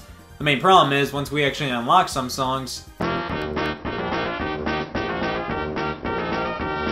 they pull a Chibi Robo Ziplash on us. This song selection blows! You can't tell me Nintendo didn't have the funds at the time to license actual songs that actual people actually like. Instead, most of the songs are from the public domain. Nintendo did nab a few well-known licensed songs, September and Wake Me Up Before You Go Go, just to name 2, but they sound like garbage. Considering you only hear these songs played via Wii Music instruments, they all sound like 5th grade marching band covers. That's not to say the instruments don't represent their real-life counterparts well. I think the expansive instrument selection is one of the best elements of the game. Like, look at all these things. They have all their own descriptions, and they're relatively faithful to how the instruments are in real life. I think they really shine when you're just testing them all out. It definitely gives you some exposure to all different kinds of instruments. But when you actually attempt to play songs with these things, yeah, it sounds gross. Just these MIDI, overly digital sounding, soulless renditions of some classic songs, and that's assuming you're playing them with appropriate instruments. You can play all the songs with all different kinds of instruments. Guitars, bagpipes, no integrity, anything. But that doesn't save the lame song selection. Even having some Nintendo tracks in here doesn't satiate my virginity. And for some godforsaken reason, there's a Wikipedia article solely dedicated to the songs in this game. It's only about 50 tracks, you could easily cram this into the regular Wii Music article, but this list has Turkey and the Straw in it. It deserves its own article. Now the main mode is the jam sessions, where you just play a song. Remember when I said Wii Music encourages you to do whatever the hell you want? Well, in my opinion, it also actively discourages you from attempting to play the song correctly. You have to turn on the ability to see when you need to play your instrument by hitting the minus button. The fact that it's automatically disabled boggles my mind. Like, yeah, I get it, you want people to play the music their way, but what's the harm in showing them, hey, here's how you should play the notes? That's kind of what playing music in real life is like. You can always rate your performance and save a video, and that's it for the jam sessions. At least there's a selection of minigames to play. Me Maestro is actually a fun novelty. You just swing the Wii remote around like you're conducting an orchestra, and it's a fun time. This was the mode I enjoyed the most. There's only 5 songs to play. Yeah, I'm not defending that. And when I screw around and pause, go fast and slow at odd intervals, I end up getting a better score than when I actually try. Handbell Harmony is like an actual rhythm game, where you along with a few others have to chime your bells when it's your color's time to shine. Yep, the rumors are true. This is an actual rhythm game, but like Me Maestro, it only has 5 songs. It's okay, just nothing special. And finally, there's Pitch Perfect, which is the most in-depth of the games, but it's just a bunch of music quizzes. Order from lowest to highest pitch, who played the wrong note, fix the song. It's not bad, but it goes on for 8 levels. It's really drawn out, and it's just the same thing over and over again. Then we have Lessons, which just goes over everything that adds up to a song. You play the percussion, the harmony, the melody, everything, and play an entire song yourself. However, all these different style lessons just all feel the same to me. You just play through a portion of the song, and then another, and then another, and then another, and it's always Twinkle Twinkle Little Star! I mean, things might change up in later lessons, but in the hour and a half of lessons I sludged through, every single style lesson has you play Twinkle Twinkle Little Star and nothing else. Look at this is a fever dream. I'm playing the song with myself and what's-her-face, Babs, I don't know. If I ever saw a blimp with the Wii Music logo on it in real life, I'd piss myself. Wii Music was designed as a way for anybody to enjoy making music. You don't have to learn how to play an instrument, you can just shake the controller and make the notes play, mimicking the use of an instrument. It has good intentions, and the idea of being able to play music without learning how to play music is pretty decent. However, it always just felt like it lacked a real point. Like everything I do in the game just doesn't feel like it amounts to anything. It doesn't really bring me the joy of playing music, it just feels like I'm making noise at the end of the day, even if I'm making a deliberate attempt to try to follow the song. Wii Music never tried to be like Guitar Hero or Rock Band. Those are actual games, while Wii Music is more so an application, a way to play music without learning an instrument. However, I feel like not having to learn a musical instrument takes a lot of the fun out of making music. It takes actual effort to play something correctly, which makes it much more satisfying. Just flailing your arms around doesn't bring you nearly the same amount of joy. It just feels like Wii Music is a bit confused as to who it's for and what it wants to be most of the time. Is it an educational tool? Maybe, but why are they like, don't read the notes, just play how you want? Is it a game? Not really, because there's really no risk of failure. Is it a music creation application? Well, you can't create your own songs. This is all just my opinion though. I've seen a decent amount of people say they were introduced to music production through this and they legitimately enjoyed the title. That's great that it introduced so many people to the medium. However, for me and many others, too many things just kept it from being all too great. The Wii Remote isn't accurate enough to detect a lot of the intricate movement of playing an instrument. Like, look at this, I'm not trying to play multiple notes, I'm just trying to play the ones they're telling me to play. Because of that, I think for most people, Wii Music just ends up being a fest. It doesn't punish you for anything outside of the minigames, you score your own performances. And I think at the very least it should have been more strict in the lessons. You can cruise through those things without moving the controller at all. What's the point of lessons if they let you do that? It's definitely more fun in multiplayer, but at that point you'd probably rather just boot up something else. So yes, as a game, Wii Music is pretty bad. As an application, it's incredibly flawed, but it did its job for a handful of people. Regardless, it's still hard for me to let that song selection slide. Who the hell looked at this thing and said, oh shit, Daydream Believer by the Monkees? Hey y'all, Scott here. Happy Small Business Sunday! A while back I started a non-profit charity organization, the We Play Project, where I take in old abandoned Wii plays and give them a home. Then I started to think, well, if I want to be a true non-profit charity organization, I gotta find a way to make a profit off of this. So welcome to the only business that specializes in selling Wii Play and very little else. Do you guys sell Wii Play? Don't even get me started! Wii Play, the game everybody has, and if you don't have it, do you even exist? Really, honestly, literally, has anybody ever come over to a house and ask, why did you buy this? Because seriously, why wouldn't anybody buy Wii Play? Picture this, within the first couple months of the Wii's release, people are falling in love with the pack-in game Wii Sports. That title showed off how the motion control of the Wii remotes can make fake sports feel like real sports. And people who never picked up a video game prior wanted more of whatever the hell this was. They wanted more of the fun derived from this game. Something simple, easy to understand, consistently replayable, enjoyable, and preferably at no cost. They got this game for free with their system. What, they were expected to actually buy more games? So they walk into Target and what do they see? A box called Wii Play. It came with a Wii remote and some disc. Retailing for 50 bucks, that's not bad. It was a standard price for Wii games, but when you see what Wii remotes by themselves retailed for, yeah, why wouldn't you buy this? You probably already wanted a second controller for your system. Why not pay $10 extra and get a game too? It even looked similar to Wii Sports, that bowling thing Grandpa liked, so honestly, buying this was a no-brainer for most people. This whole bonus controller included shtick is something Nintendo's done a few times since, usually with games priced $10 to $20 more than a Wii remote by itself. And I have no doubt it works wonders to boost a lot of these games' sales. Wii Play is one of the best-selling games of all time, and weirdly enough, it's not because of Pose Me, it was because everybody who bought it did so by saying, okay. Wii Play was never hailed as one of the Wii greats. It always got fairly mediocre reviews, and it's understandable why. Now, Official Nintendo Magazine, on the other hand, Jesus Christ. It's a very simple minigame collection, primarily here just to showcase what the Wii Remote can do, much like what Wii Sports did. And that's exactly what it was always intended to be. Shigeru Miyamoto led a team of developers creating various showcases for the Wii Remote's capabilities during the system's development. These tech demos were then put into various different groups. The sports-related games, which became Wii Sports, and then the rest of them became Wii Play. There was a key difference between the two different types of tech demos. The Wii Sports games were very motion-based. You swing the remote to swing the bat, swing the tennis racket, swing the golf club. The majority of the Wii Play games were based on the Wii Remote's pointer. Shooting, table tennis rallies, games that literally just had you point and click at things. This wasn't the full focus of Wii Play, rather it was the primary one. There were a few games that slipped in there. I'm sure they were like, well, I don't know where else this would go. A few games that were intended for Wii Play ended up being reworked for games like Wii Music, Wii Fit, and later on Nintendo Land on the Wii U. At least one of these demos, the fishing game, was teased in the controller unveil trailer at Tokyo Game Show 2005, and then more of them were playable at E3 2006. Nintendo later announced these demos would be included in the game Wii Play, which was a launch title for the Wii in all territories except here in North America, where we got it in February 2007. Well, that's one point America's never gonna get back. It's been a while since a human being's played Wii Play, so I'm happy to check it out again. Wii Play. Do you? Is that a threat? Well, at least they know why I bought this game. This title always perplexed me. Literally, any game released on the Wii could technically be titled Wii Play. They are all Wii games I can play. The title-given folks are really working overtime on this one. Just call it Wii Play. They're really taking a page out of the iToy book. So this is the main screen of the game. We can physically harass our Mii and check out each and every minigame Wii Play has to offer. You would originally have to unlock all the games by just playing the latest one made available to you. You'd play the first one, and the next one would unlock, play that one, and the one after that unlocked, so on and so on. Now, this game deserves to be criticized as much as possible with a Metacritic score like this, so I'll be rating each and every one of the minigames on my Minigame and Wii Play 4-point scale.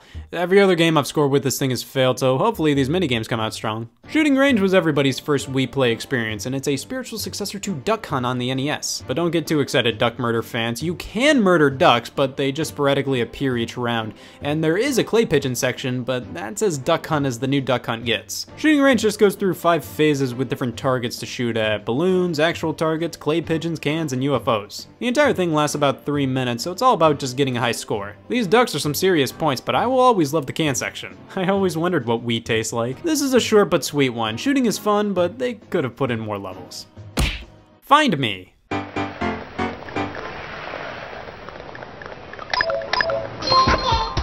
I spent $250 on this system. This is a classic game of Where's Waldo, but with various different Miis. Sometimes they swim, other times they stand. And let me address this letter from the Find Me fan community. Sometimes the Miis are in space too, alright? There's some variety. This was always a throwaway game in the package for me. It's not bad, but it's just not good.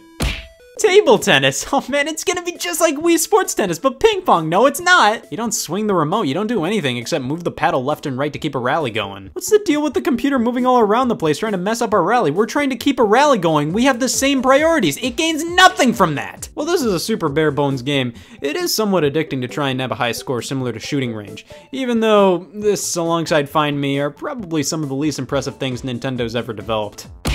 So far, Wii Play isn't doing too much revolutionary with the pointing functionality of the Wii Remote outside of Mii abuse. Wii Sports, yeah, a game wouldn't be as fun without the Wii Remote. The motion control makes that game. Wii Play, these games can be played with a computer mouse, and they'd be virtually the exact same. That's where Pose Me comes in, a game that couldn't be played with a computer mouse because while it uses the pointer, it forces you to rotate it all around. You swap between different poses with the A and B buttons to fit them within the silhouette bubbles appearing all over the place. You gotta get as many poses as you can into them without having the bubbles reach the bottom of the screen, and for God's sakes, don't look at the birds, they're just a distraction. This was never a personal favorite of mine. It's always something where I was worried somebody would notice me playing. Is that Pose Me? But it does get fairly difficult and intense as the game progresses. This one is just okay.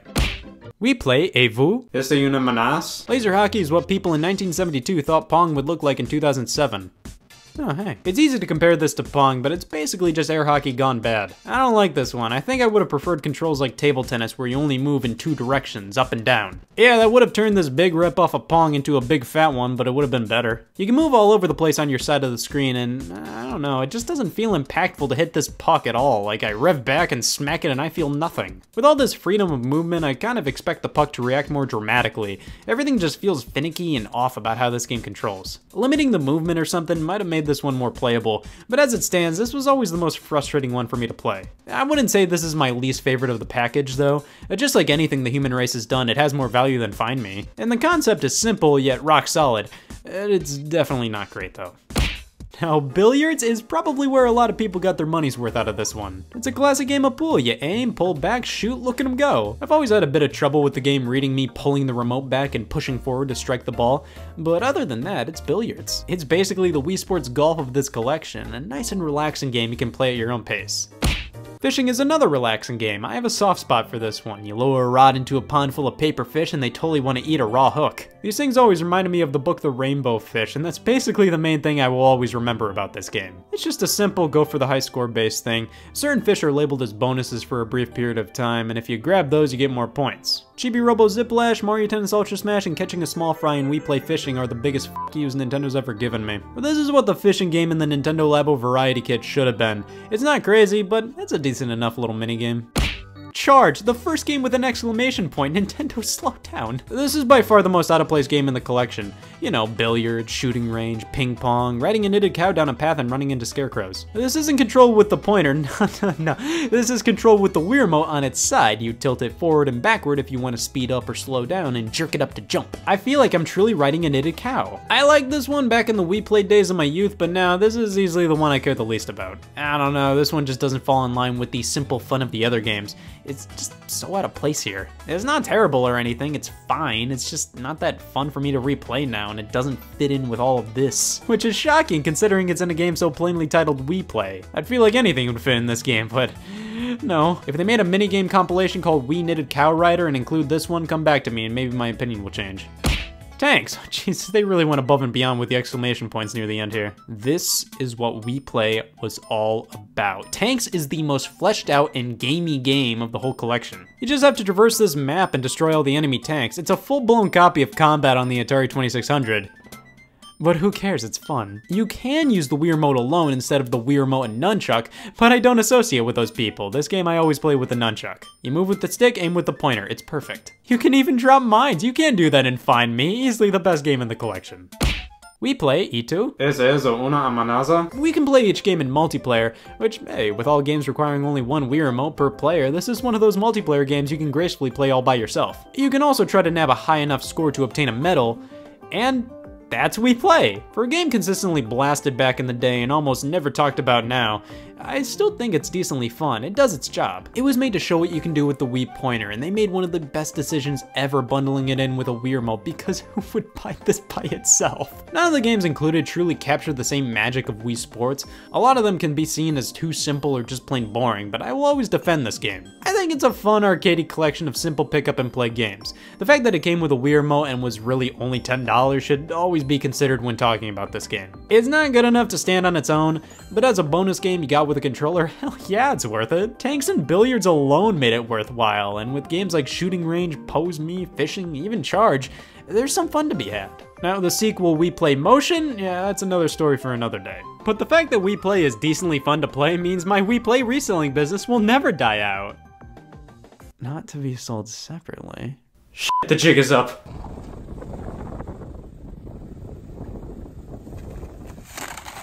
Hey all, Scott here. Could you imagine a world where Wii Play Motion didn't exist? Hey all, Scott here. Could you imagine a world where Wii Play Motion existed? Yeah, it's fucking terrifying. I was wearing a polo. Wii Play.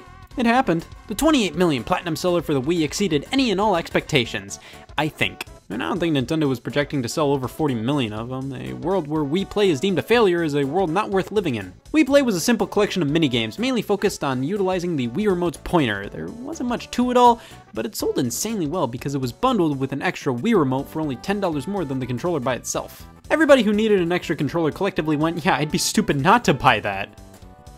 Right? Wii Play got a fairly mixed reaction overall. I personally found it to be simple and underwhelming, but there was a decent amount of fun to be had in the package. So obviously I was dying to see how the story continued. Most people live their lives contently believing there to be no true sequel to Wii Play.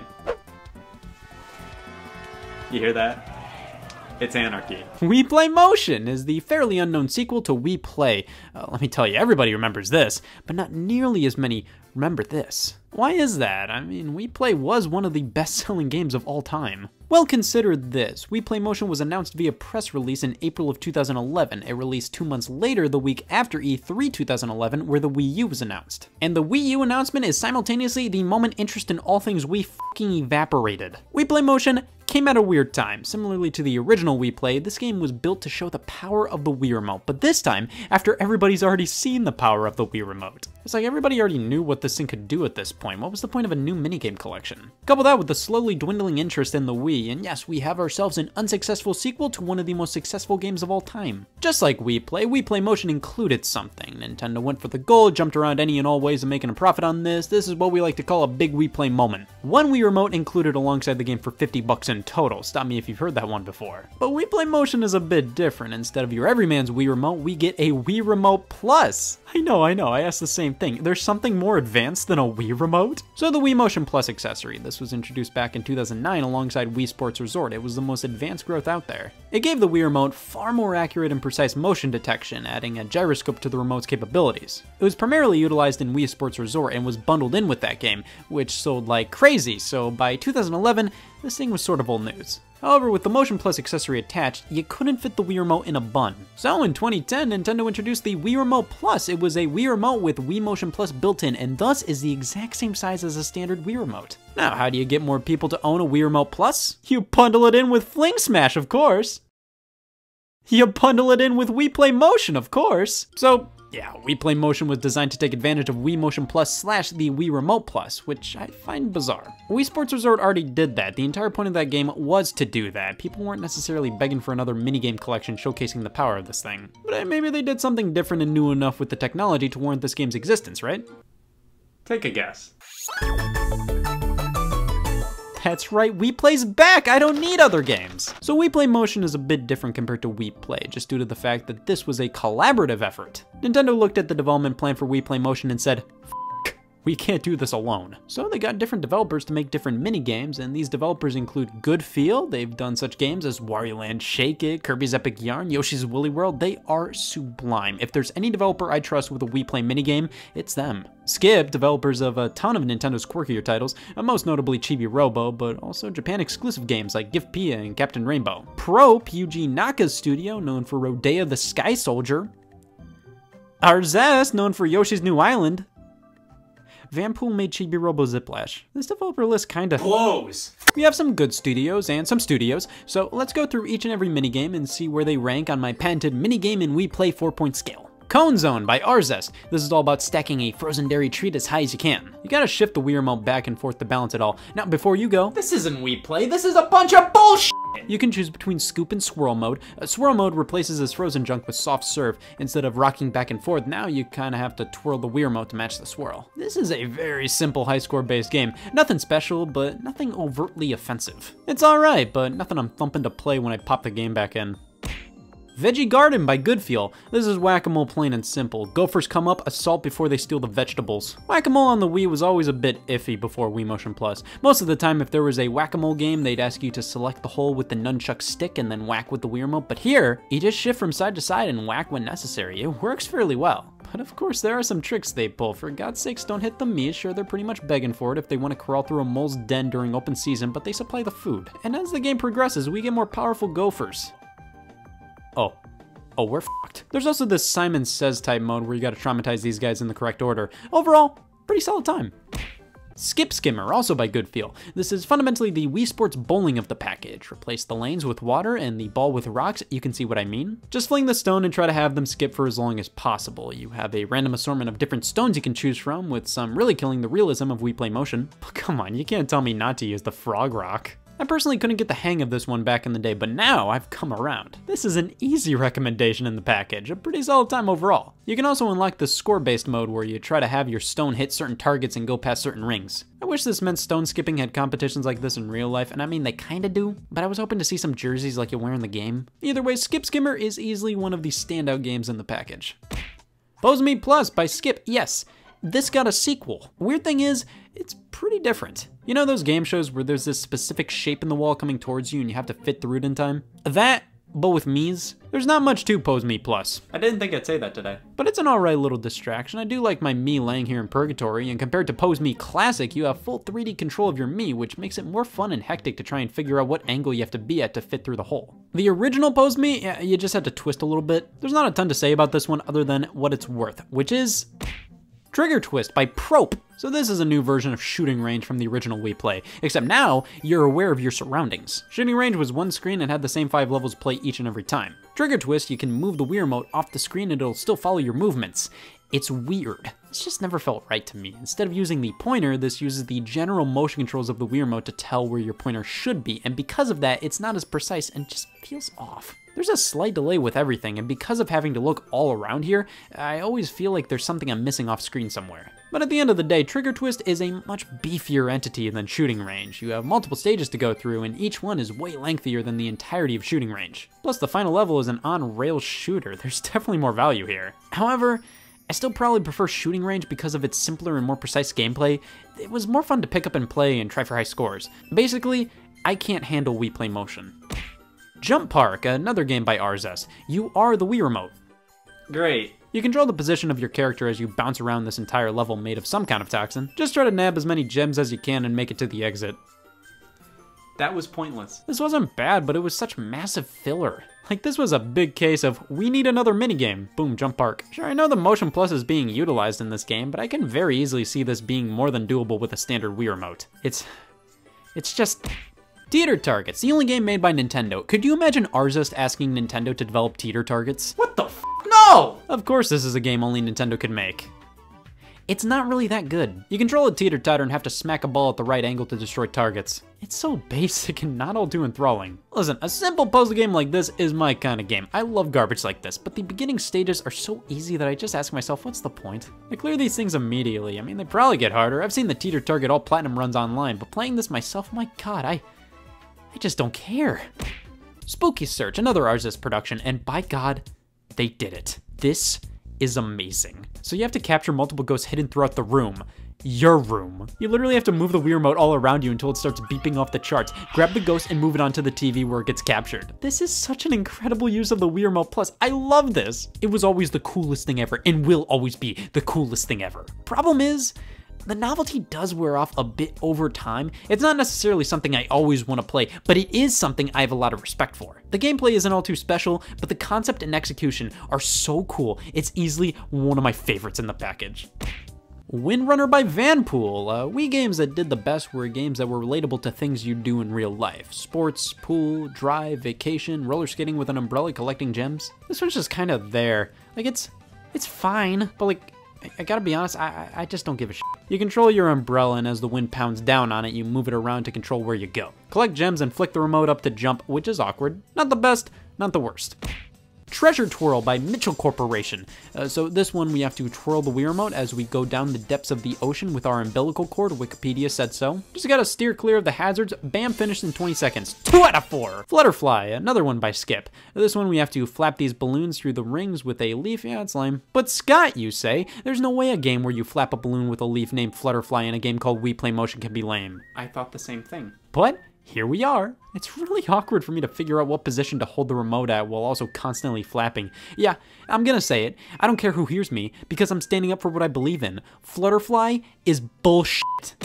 And finally, the only Chunsoft game, Star Shuttle. What the hell am I doing here? This game single-handedly killed my interest in astronomy. You have to dock spaceship parts and have to do so with confusion. Back when I first got this game in 2011, I had no clue what to do. We gotta dock this thing as quickly as possible, but don't go too fast, Speed Racer. These buttons do stuff. A, B, and the control pad thrust the ship in different directions, and we pivot with the Wii Remote itself. There is no use for a game this complicated in a game with these 3 words in the title. I'll be honest, I can do this now, but 2011 Scott? He was f***ed before this game even began.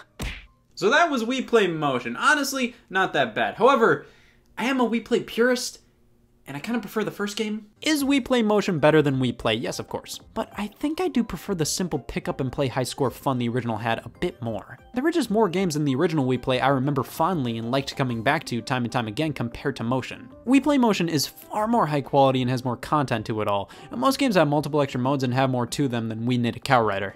Wii Play had billiards and tanks, come on. I actually bought Wii Play Motion the month it came out back in June 2011, and I felt like I was the only one to do so. I always jumped at the chance to buy a Wii Remote and game combo, and the fact I was on the box, well, that made the choice easier than ever. Wii Play Motion's alright, all things considered. However, I do have a stronger attachment to the first game. But this one does have some hidden games in there. If you wait on the title screen long enough, you can do this, and this. And if you hold B on the title screen, you get this, and you can see all the R-Zest in the game. But one question remains. Can you sell it separately, son of a bitch? Hello, this is Scott Wozniak's Wii Play Motion Reselling Studios. Liquidate the company! Yeah, I'll take the cigarettes. Extra nicotine? Yeah. Hold the tobacco? Thanks. Hey y'all, Scott here. I'm trying new things, broadening my horizons. I'll try cancer, why not? You only live once. You're looking at a new Scott here that, hey y'all, so why not celebrate by playing something I've never played before? The holidays are almost here, this season where new games, systems, and experiences are abundant. Everywhere you look, there's something new to play, and not only that, but so many games released throughout the year I missed are crazy cheap. There's really no excuse right now not to play what this year had to offer. Fuck you, I'm playing Wii Chess. As your patented young Nintendo fan that grew up with a GameCube, so does his opinion really matter? I was a big fan of this game, and I was also a big fan of lying. Look at that, 3-year-olds can't play chess in America, which means this must have been a European exclusive. See, Europe usually gets a raw deal when it comes to games. Some of the greatest games of all time initially never released in Europe. Some of the Wii series of games. Wii Sports, Wii Play, Wii Fit, every Wii owner swapped spit with one of these titles before. However, there are definitely some lesser known and played titles. Wii Music, Wii Play Motion, some people may not even be familiar with Wii Party, but in the grand scheme of it all, this was a juggernaut of a franchise, focusing on simple family fun using the Wii Remote in unique and innovative ways in which anybody could understand. Some people tend to think games like Wii Ski were a part of this series. No. Take a look at the spelling of Wii here. This is as Wii as Dogopoly is Monopoly. It's cashing in on the name to get people to think it's a part of the same series. It's not, and I'm tired of acting like it's okay to think it is. But oddly enough, I think more people wrongfully assume this game is a part of the Wii series, when there's a Wii series game they didn't even know existed. Yeah, don't look at me like I don't own Wii Chess. Wii Chess! Let's do a quick check. Yep, this is official. They have the official Wii name. This is a core entry in the Wii series. It's just as Wii series as Wii Sports and Wii Play are. You know, back in the day, I scoured Wikipedia about the Wii series because I wanted to own all the games. There was just something about a series of games I could enjoy with everybody that came over to my house, young and old, that really resonated with me. So when I finished up the collection with Wii Play Motion, I did notice there was a distinct Wii chess-shaped crater. The one game I didn't own, and that was because I couldn't own it. Released in 2008 in Europe, I always hoped this game would come over to North America. Why, because I like chess? Would have been a good reason. I just wanted to experience everything the Wii series had to offer. I wanted to own all the Wii games. It just so happened that was impossible for an 11-year-old North American who didn't know Europe existed yet. But then 12 years later, I reached a new low. A European Wii U, which can play European Wii games, not unlike my Japanese Wii U, which can play Japanese Wii games, and then my second North American Wii U, which can play North American games just like my primary Wii U. I label my rooms based on what Wii U's in them. With a European Wii U, I had no excuse not to own Wii Chess. No excuse at all, I couldn't come up with any. Released on January 18th, 2008 in Europe, Wii Chess is a chess game where you can challenge a world-class computer or compete against players online. What kind of box art is this? What is that, a napkin? Now, this game did get a release in Japan on September 30th, 2008 under the name Sushin Taikyoku World Chess and was only available via WiiWare, so it was downloadable only and wasn't a part of the Wii series over there. It's weird they didn't bring the game over to North America as a WiiWare game at the very least. I mean, it's chess. I mean, sure, the Europeans have that one on us. We can't fight back. They like chess more. What makes the fact this game never made it over here even more confusing is the fact that not only did Nintendo publish the game, they developed it too. Nintendo SPD. They didn't outsource this. This was a project Nintendo tackled themselves from within. They got art tuned to make Fling Smash, but they had to make Wii Chess themselves. If this was a case of Nintendo seeing a chess game in development for the Wii and deciding, sure, we'll publish that and rename it Wii Chess, that would make sense. Nope, this was calculated. Board Game Classic comes to Wii. I think it's came. There was Ultimate Board Game Collection on Wii, which released before Wii Chess, and chess was included, so is this really a moment worth having a tagline over? Fun for all levels, play against opponents near and far, improve your technique? Cut the bullshit, just get to the f***ing chess! Oh, but wait, a true challenge for experts. Wii Chess uses Loop Express, a conversion of the Loop Chess engine which ranked 3rd in the 2007 World Computer Chess Championship in Amsterdam. Well, they told me. Interesting thing to mention here, considering most people who consider buying Wii Chess look like this. I'm tired of being known as the guy who owns Wii Chess. I want to be the guy who's played Wii Chess. It's time to see what America can't. This is Wii Chess. It sure is.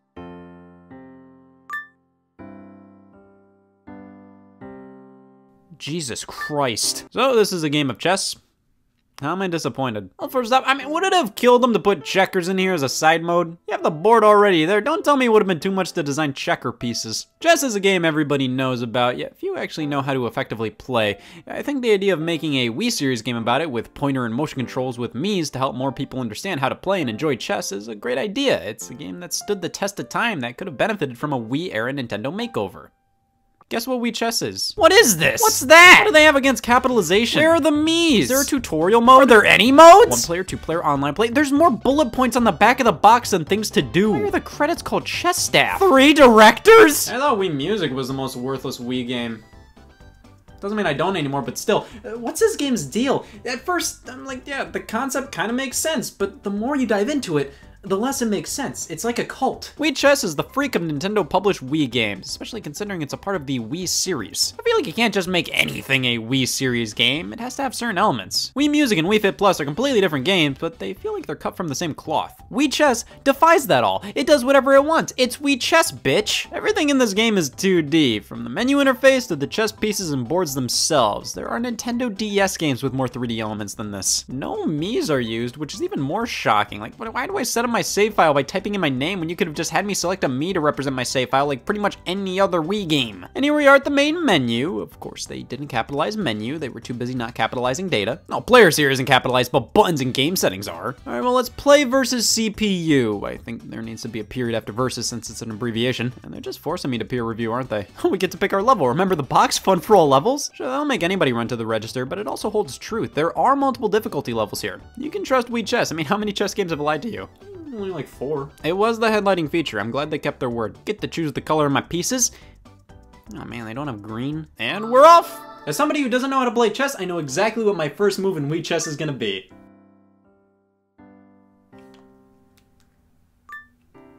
You use the D-pad to move your pieces in Wii Chess. Oh man, I can't wait till Wii Chess comes out in the States and I can use the Wii Remote's pointer. Should've gone into fishing instead. How are you gonna have a chess game on the Wii made by Nintendo that uses the D-pad to move chess pieces? Was that really the most intuitive way to do this on the Wii? Especially with a game in the Wii series, a series all about showcasing what the Wii Remote can do! Well, maybe the series isn't about what the Wii Remote can do. Maybe they're just games anybody can pick up and play. What the f***? fuck am I doing here? There are no lessons on how to play chess. The only way you'll get enjoyment out of this game is if you already know how to play chess. But if you already know how to play chess, then you probably already have a chessboard. Oh, but this way you can play against the computer. Speaking of computers, wasn't chess preloaded on Windows Vista at the time? It's not like we as human beings were deprived of e-chess. What's the point of making a chess video game if you're not gonna jazz it up? Throw your Mii's in there, have them playing chess in a 3D modeled park on a fall day or something, or in a gymnasium or casino, I don't know, there's loads of options here. Why is this its own game when you could have had a bunch of board games included? Checkers, Chinese checkers, whatever, but no! You just have a 2D board with 2D pieces. That doesn't even make sense perspective-wise. What, am I looking directly down at the chessboard here? This whole game, I mean, it works. I still think it's weirdly inconsistent with capitalization, and it uses the Wii font for some things, which is odd to see this font used outside of just the standard Wii logo. It almost looks like a fan game, which at that point, yeah, it looks like a decently made Flash game you'd play online. But I mean, the interface is clean, the music is pleasant, it's chess, but why was this a game on its own? You could have bundled this in with Wii Play and incorporated the pointer, and it would have worked great there. And again, why doesn't this game use the pointer? The D-pad works fine, but why? You can also use the classic controller because I need a real controller for this. But chess on its own? I mean, Clubhouse games on the Nintendo DS released a year and a half prior. That included chess and 41 other games. These were the same price. Which, I mean, yeah, Wii Chess wasn't as expensive as other Wii games. And it wasn't as cheap either. Roughly $30 in Europe doubloons for something that we as human beings have as one of our 3 rights. The big draw of Wii Chess is the online connectivity, being able to play chess with others across the world. Well, that's another blow to Wii Chess. I mean, what else is there to this game? You can change the theme of chess pieces and boards. That's kind of fun. There's a good chunk of them to roll through. You can rewatch old games you played to hone in your skills, go through the history of games. I waited 12 years to be this disappointed. I just don't understand how this game exists, especially considering they put the Wii branding on it. No Mii's, no Wii Remote functionality, no tutorials. There's a hint option, but that just plays a piece for you. It's like, thanks, but that's no fun. I understand some people may prefer the D-pad use compared to pointer controls, and it's not like using the D-pad doesn't work. It's just, this is a Nintendo-developed Wii game. Why is it like this? And at the very least, why didn't this come out in North America as a WiiWare game? Physically? Oh god, no, burn it. But digitally for like 10 bucks, I think it would have been alright, especially considering the online play. But as it stands, I don't get it. I assume nobody else did. I mean, I don't even think Europeans know this game exists. Or it's part of their citizenship test. I don't know, they might be proud of it. I can barely find any advertisements for this game out there. I wouldn't blame anybody for not knowing it exists.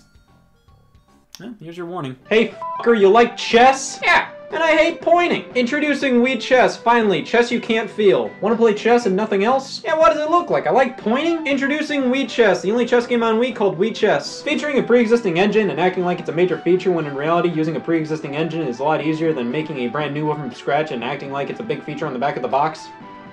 Pointing. Introducing Wii Chess, it's perfect if you want to try new things. Hey all, Scott here. It's 40-odd-90, and kids these days have it so easy. They only have to walk 20 miles in the snow to go to school. Oh yeah, well I had to battle leprosy. My favorite food is no indoor plumbing. It's pretty tough living in this time period, so hopefully in the future they'll have bathrooms and flying cars and Mario Power Tennis with motion controls. Mario Tennis! Like 2 out of 3. The Nintendo GameCube is my favorite game console of all time. No other system, in my opinion, had the quality and quantity of the types of games I like. The games were just different back then. So many franchises were being nurtured and supported. The games looked and played beautifully. Even licensed games had a certain level of quality you just don't see in those types of titles these days. It was such an exciting era, and going back to it, most of it holds up tremendously. But I can't fit the controller in my mouth. Thankfully, Nintendo listened, and their next console, the Wii, well, now they gotta re-release Pikmin. Listen, I'm not one to encourage popularity contests, but let's be honest here. The Wii sold over 100 million units. The GameCube, you wouldn't be caught dead f***ing a GameCube. So off to the drawing board. Nintendo created the Wii, which went for an entirely new market. Everybody who didn't own a GameCube. Motion controls with the Wii Remote and Nunchuck. They really did change a man. I'm running for senator. This system blew up because of the controllers, but in reality, the Wii was more or less a souped-up GameCube power-wise. I mean, Nintendo wanted another shot at this hardware. If your son only sells 21 million units, that's embarrassing. Using last-generation technology kept costs down and gave the Wii an affordable price point. Couple that with fancy controllers, go f yourself. And working with older hardware makes game development easier. Nintendo's developers didn't have to relearn much to continue making games for the Wii. They struggled with game output on the Nintendo 64 because of the transition to fully 3D games. The same happened with HD game development on Wii U. But see, with the Wii, they could just take games that they were making for the GameCube and transition them over to the console, no problem. They barely even had to upgrade the graphics. It was the Wii. People knew it was basically another GameCube. Why mask it? The Legend of Zelda Twilight Princess was initially a GameCube exclusive, but they thought, well, these two platforms are basically the same thing, and if we put it out on Wii, it can be a launch title. Oops! Super Paper Mario was originally being developed as a GameCube game, but they decided to just make it a Wii game. Capcom put Resident Evil 4 on the Wii early on. If Masahiro Sakurai didn't return as director for a Wii version of Super Smash Bros., they were just going to re-release Super Smash Bros. Melee on the Wii with online support. The fact these two systems were so similar power-wise made things efficient for Nintendo and other developers. They could take GameCube projects that either already released or were in development and put them on Wii with no major pressure on upgrading the visuals. So the main focus of these re-releases was the controls. Nintendo loves re-releases. They would re-release Jesus Christ if they could. But see, you couldn't just re-release all of your GameCube games on the Wii because the Wii could already play GameCube discs. If you were gonna re-release a game, you had to re-release it for a good reason. And Out of Lust doesn't count. Nintendo's solution? The new Play Control line. Nintendo, that's your solution to everything. Budget ports of GameCube games with enhancements enabled by the power of Wii. These weren't like, oh, Mario Power Tennis Definitive Edition. They were more like, here's the original game, but on Wii, including the benefits that come with being on Wii. These are by and large the exact same games, but with some tweaks here and there, making most of these the best way to play. Most. In 2008, Nintendo announced plans for a new line of Wii software under the brand Wii Daisobu Selection. That roughly translates to Play on Wii. Why didn't everything have that label? GameCube games updated for the system, even though you could already play them on Wii. Pikmin 1 and Donkey Kong Jungle Beat were the first two games announced, and most people were fucking befuddled. You could already play these games on your Wii. What's the point of this? If backwards compatibility wasn't an option, sure, I can see why they do this, but it was. Looking back on comments, people just didn't get it. Like stimulus checks. However, in hindsight, this line made a lot more sense than initially thought. First off, GameCube games on Wii still required GameCube accessories, like controllers, memory cards, so acting like all Wii owners had the right to Pikmin wasn't true. Sure, they could play the game on their Wii, but they sort of had to go out of their way to do it. Not only did they have to own all this junk, they had to track down a copy of the original game. Also, I think 99% of Wii owners didn't know what a GameCube was. Hey, Grandma, Mario Power Tennis is already on Wii. You just have to get a GameCube controller and memory card in the original game, which isn't in print anymore, and you can only find used copies of it in some GameStop stores and on eBay. Oh, she said I'm in. All right, but not everybody wanted to deal with that, so adapting these games to the Wii console, it makes a lot more sense nowadays. Soon, the games were announced to come to Europe with no further details, and later on afterwards, the games were fully confirmed worldwide to be under the brand New Play Control. You know a name is good when you can swap around the 3 words in it, and it makes just as much sense as the official one. So when Nintendo introduces a new branding, how long are they in for? They get bored easily. Come on, 7 games? And only 3 of them had the new Play Control branding in North America? Nintendo was the best at this. Hey, buy the Wii U microphone. It's compatible with a statistic. Well, the few new Play Control titles we did get, we got starting on March 9th, 2009 over here, with Europe starting things out in February and Japan kicking it all off in December of 2008. And for roughly the next year, the rest of the titles were trickled out. This line didn't really go anywhere after 2009, which just makes its introduction even stranger. Either they only had a few games in mind for it, which at that point, why even create a unifying brand? Just call New Play Control Pikmin Resurrected or something. Or they were unhappy with the sales of the existing New Play Control stuff and canceled future plans for the line. Maybe sales weren't that great because these boxes look like they were as seen on TV. This is how they appeared in stores, with so many random text blurbs and generic Wii circle designs all over the place. Even the spine feels the need to say New Play Control twice. I think even Nintendo knew this design wasn't ideal. It doesn't feel like box art, it feels like an advertisement. They gave each of these games a reversible cover, with the original box art taking up the full space. It's still labeled as New Play Control though, but I think I just realized the font they used for this is the same font a lot of Nintendo's first-party GameCube games used on their spines. You win this time, Nintendo. I do kind of like that, but by and large, these are full-fledged Wii releases. Thick manuals, full disc art. These are just as Wii as any fling smash on the street. They just happen to make the boxes as unappealing as possible. I'm sorry for dogging on this, but like I said, these are full Wii games, yet the boxes make them feel like so much less than that. 100%, these did not make sales expectations. Just looking at this little ad included in Mario Power Tennis, it states, keep an eye out for these and more titles in the series.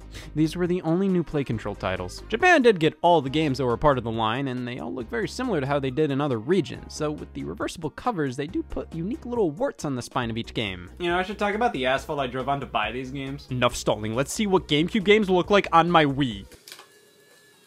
Well, let's go in North American release order. First up, new Play Control Pikmin released on March 9th, 2009. So Pikmin on the Nintendo GameCube, a game that came out so close to the GameCube's launch, it didn't. It may not have lit the world on fire sales-wise, but it did decent enough, selling over 1 million copies of a new IP on a system that sold only 21 million units. I think that's pretty good. Of course, being an early GameCube game comes with the quirks of looking fucking disgusting. It looks fine, albeit pretty dated. But what does Nintendo do to an 8-year-old game with dated visuals? Let me see more of them. The first addition to a new Play Control game, widescreen support. Now, Pikmin on the GameCube controlled perfectly fine. I never really had any complaints with it. You aim your Pikmin with the analog stick. You are restricted to where you're facing, though. I think an immediate idea people would have would be left stick controls character, right stick controls cursor. No, it's not like that. We as humans have to accept this is how to Pikmin.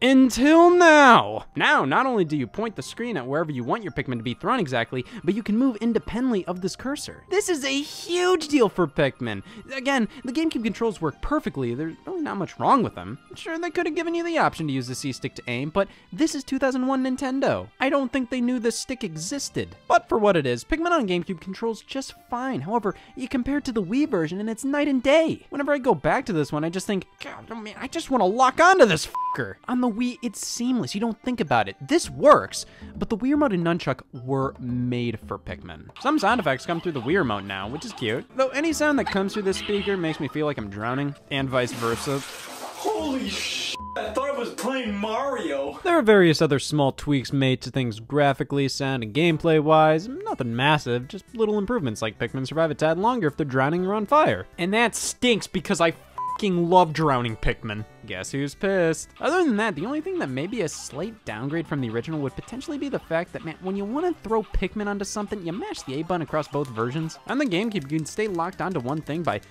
well, just not moving the analog stick. On the Wii, if you mash the A button to throw your Pikmin, it's more likely your cursor's gonna fidget a lot, considering it's kind of hard to keep your hand perfectly still while having an aneurysm. But I've never really come across a moment where that's detrimental. I just think some people may not like that compared to the original. But this is the definitive version of Pikmin, in my opinion, and unlike other re-releases that changed quite a bit, this is literally the exact same game as the GameCube one. Any tweaks are pretty minor, and they are for the better. So we're off to a good start with new Play Control. This was completely warranted, so what happened the same day as new Play Control Pikmin?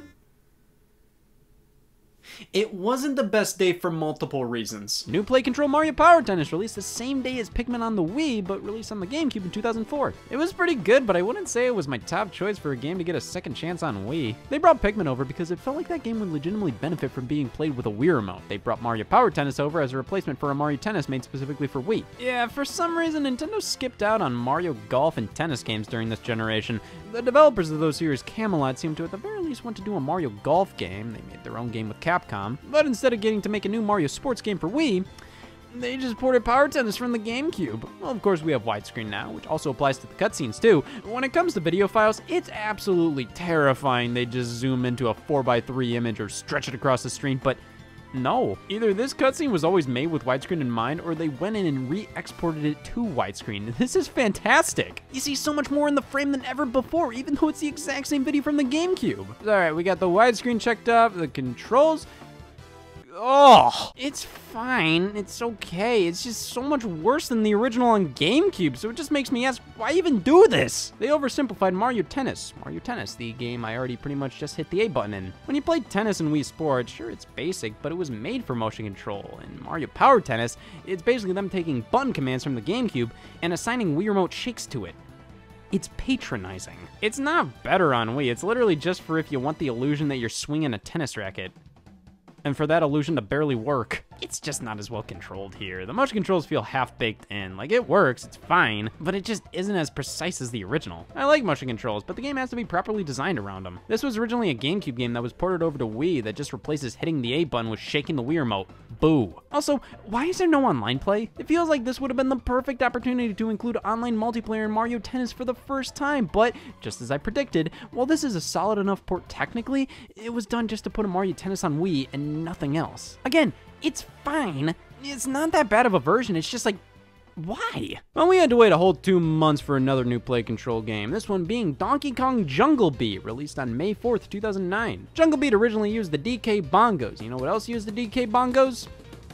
Probably not Geist. Such an interesting peripheral. Bongos that were themed exclusively to Donkey Kong that got more than one game. Not only did it get multiple rhythm games called Donkey Konga, Nintendo crafted a full Donkey Kong platformer based around them. You smack, clap, really do anything to get evicted. This is such a wonderfully stupid idea to play a platformer with bongos, but it works. The problem though, for how wild this concept is, it definitely turned off some people and makes the game a much harder sell, even if you could still play the game with a regular GameCube controller. But that's no fun, so this Wii version is kind of the best of both worlds. You get a more traditional control setup with buttons and sticks, but you still get to perform actions similar to what you do with the bongos. The result is a much more refined and accessible version of Jungle Beat that does unfortunately lose a hint of magic. This control scheme works quite well, but damn it, the other one used bongos. That was what made Jungle Beat so interesting. It's still a good game, but it's like playing Wii Sports with an Xbox controller. This did make me think how nice it would have been if these versions supported the GameCube or Classic controller. It truly would have made all of the new Play Control titles by default the definitive releases, no questions asked. You get the best of both worlds. You can play the original way with any of the enhancements the Wii versions bring with it, or you can just not be a bitch and play with a Wii remote. It would have been nice to have bongo or GameCube controller support, but that's just not how new Play Control rolls. Jungle Beat's also interesting because it's the only new Play Control title to actually add new content to the game. There's a few new levels in this version, nothing crazy, basically a boss rush and one final celebratory level for collecting everything, but just goes to show this is the most changed game of the lineup. The bosses of various levels were swapped around from the original version, how levels are organized, some levels had to be redesigned for the new controls, even the story was expanded. It's still not massive, but in comparison to the GameCube version, which had a single sentence explaining things, it's definitely slightly different. Jungle Beat on the GameCube story was, I don't know who Donkey Kong is, but he's pissed. It's still Jungle Beat at the end of the day, though there were definitely some more changes than other new Play Control titles. I wouldn't not recommend this version, but you are missing out on a bit of the fun by playing without the bongos. That's it. There were more new Play Control games, but only these 3 titles carry the name in North America. Like, you don't name Jaundice if only 3 people get it. Metroid Prime and Metroid Prime 2 Echoes were 2 other games a part of the new Play Control line, only in Japan though. Over here, they were bundled alongside Metroid Prime 3 Corruption for Metroid Prime Trilogy, releasing on August 24th, 2009. And you know what, I'll gladly take getting 3 games for $50 in comparison to buying one of each for $30. I don't know why they felt the need to give us a massive deal like this. I mean, it's Nintendo. They charge extra for when they put less effort in. But I'll take it, and I'll extra take the lack of new Play Control branding. No, I don't need Play Classic GameCube games with enhanced Wii controls on my cover. Shocking, I know. If I had to guess, I assume Nintendo already figured this brand had somewhat negative effects on sales. Like I said, this doesn't look very appealing, and the name doesn't make me go, here. So packaging the first 2 games with one already released on Wii was a smart move. But that doesn't mean the Japanese new Play Controller version of Metroid Prime is the exact same as the Metroid Prime Trilogy version of Metroid Prime. Like the channel intro video!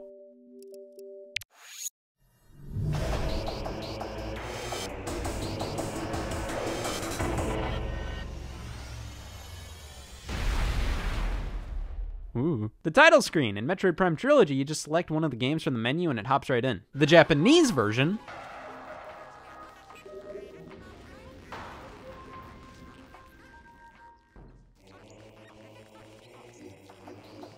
Yeah. Metroid Prime on the GameCube was a revolution for the Metroid series, bringing it not only into 3D for the first time, but in a first-person perspective. This completely had every opportunity to blow, but it didn't. This game is remarkable and still holds up to this day. Control's weird though. Much like Pikmin, this works perfectly fine. Move with the analog stick, then to aim your arm cannon, use the C-stick.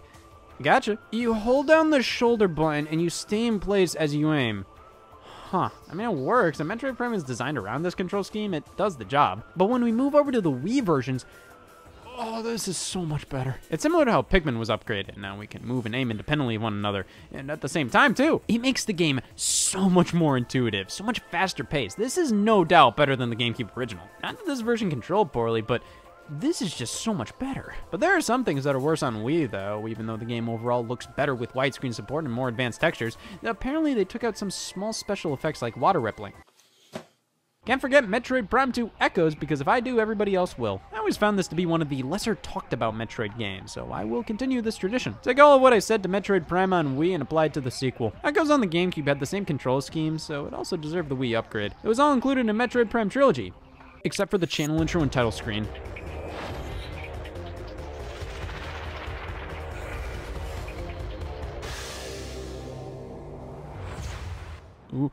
And that is the new Play Control series. What the f is that? Much like how Prime's follow-up got a new Play Control release, Pikmin's sequel got one as well. New Play Control Pikmin 2 released on March 12th, 2009 in Japan, April 24th, 2009 in Europe, and June 10th, 2012 in North America. What was the diagnosis? Yeah, New Play Control Pikmin 2 just didn't come out here for 3 years. I assume it's because Pikmin 1 really didn't sell well on Wii. I'm telling you, they knew this brand wasn't great. Now, why did they finally decide to release Pikmin 2 in North America? Probably because they were bored. 2012 was the year the Wii's successor was hitting the market, and the final year of any Nintendo console is generally pathetic. It was the year of Mario Party 9 and very little else. Because of this, Nintendo of America decided to publish some games that hadn't made it over here yet, like Xenoblade Chronicles and, of course, Pikmin 2. They released it as a Nintendo Selects game, which not only meant it retailed for $20 at launch, but also that we weren't lacking some stupid fucking border. They include some text which states this is a GameCube game with Wii controls, but nowhere does it say New Play Control, not anywhere on the box, the disc. The other games had it, but this one, it isn't New Play Control Pikmin 2 over here. It's just Pikmin 2. Mario Power Tennis got a Nintendo Selects version, and they removed the New Play Control title from that one too. See, I'm telling you, this brand was a nightmare. I always find it weird when they release a game for the first time through these budget things. Like, Nintendo Selects is supposed to mean this game sold over 1 million copies, or it was a smash hit already, so they're re-releasing it at a budget price. But that's just not true here. Nintendo just admit you were scared to give Ohioans Pikmin 2. While playing the game is Pikmin 2 on Wii. This is my favorite way to play Pikmin 2, retaining most of the same changes and enhancements Pikmin 1 saw on the platform. I'm happy it finally came over here after so long, which is more than I can say about Chibi Robo. So we finally got Pikmin 2. Good for us. But there was still one more New Play Control title that never left Japan. Surprised? The final New Play Control title, Chibi Robo, released on June 11th, 2009 in Japan only. So this was a GameCube game released the year the Wii came out, and it had a funny, stupid name. They were asking for this. So it makes sense to give Chibi Robo a second chance on Wii. You just don't want to give him too much of a second chance. The only New Play Control title to not leave Japan in any form. Definitely a shame, as this could have slightly given Chibi Robo more of a shot here in the States. I mean, it wouldn't have done that well, considering other New Play Control titles sort of flopped, but the translation work was already done for the GameCube version, so it would have been pretty fairly easy to localize this one. Nintendo already barely advertised New Play Control in North America, so it's not like a ton of marketing budget would be blown on this game. And it just straight up would have filled out Nintendo's 2009 release schedule a bit more. There's a good reason why New Play Control was a thing that year. But no. Chibi Robo for Wii stayed in Japan, and after playing this version, I can kinda see why. The motion controls really don't add anything to this game. You just shake your remote to clean spots up, use the pointer to select yes or no options, which is honestly kind of annoying. In the original game, you would just use the analog stick. Here, you still use the analog stick to move, but then they force you to point the Wii remote at the screen to say yes or no. The controls work fine, but I wouldn't call them better. It is kind of cool that they incorporate some point-and-click elements in this version, as Chibi Robo originally was envisioned as a point-and-click adventure game. But this is definitely in the lower tier of New Play Control in my opinion. Both Metroid Prime and Pikmin games are better on Wii. Donkey Kong Jungle Beat is debatable. And Mario Power Tennis and Chibi Robo, they're fine versions with some good enhancements, but overall, I do think the GameCube originals are the way to go. New Play Control is such an odd subset of the Wii library to me. What once was something I saw no value in became something I'm surprised I didn't do more of. Just get rid of the branding New Play Control and re-release more games like this. Pikmin and Metroid Prime showed the potential this line had. I think Luigi's Mansion would have been perfect for New Play Control. Even Mario Sunshine, being able to point your flashlight and flood pack with the Wii remote would work crazy well. Mario Golf Toadstool Tour. If they thought Mario Power Tennis deserved it, just do it. Throw Mario Golf on there. What about Wind Waker? Give it the Twilight Princess treatment and use the Wii remote as a sword. It especially would have made sense with the Wind Waker in the game, using the remote as a conductor's baton. What about Star Fox Assault, F-Zero GX, Kirby Air Ride? Just use the Wii remote like a steering wheel. This had so much potential. But they gave up before New Play Control really had a chance to make the Wii this ultimate Nintendo console. Sure, it didn't have a Star Fox, but with New Play Control, it kinda could've. These titles retailed for $29.99 and obviously took less time to develop than brand new games, so it just kinda puzzles me why Nintendo doesn't do more of this. On the Wii U, they put out Wind Waker HD and Twilight Princess HD, and if they did more re-releases like that, it would fill up any software droughts and bring back a classic while enhancing it at the same time. And that's what New Play Control did, but they gave up on it after 2009. Where was Mario Golf? Not every entry here is the definitive version, but they're cool versions of GameCube games from another dimension. In honor of them, I've decided to turn a new leaf, and yes, I do need this blurb. If I need to hide this thing, I can. I never use the lower 60% of my body anyways.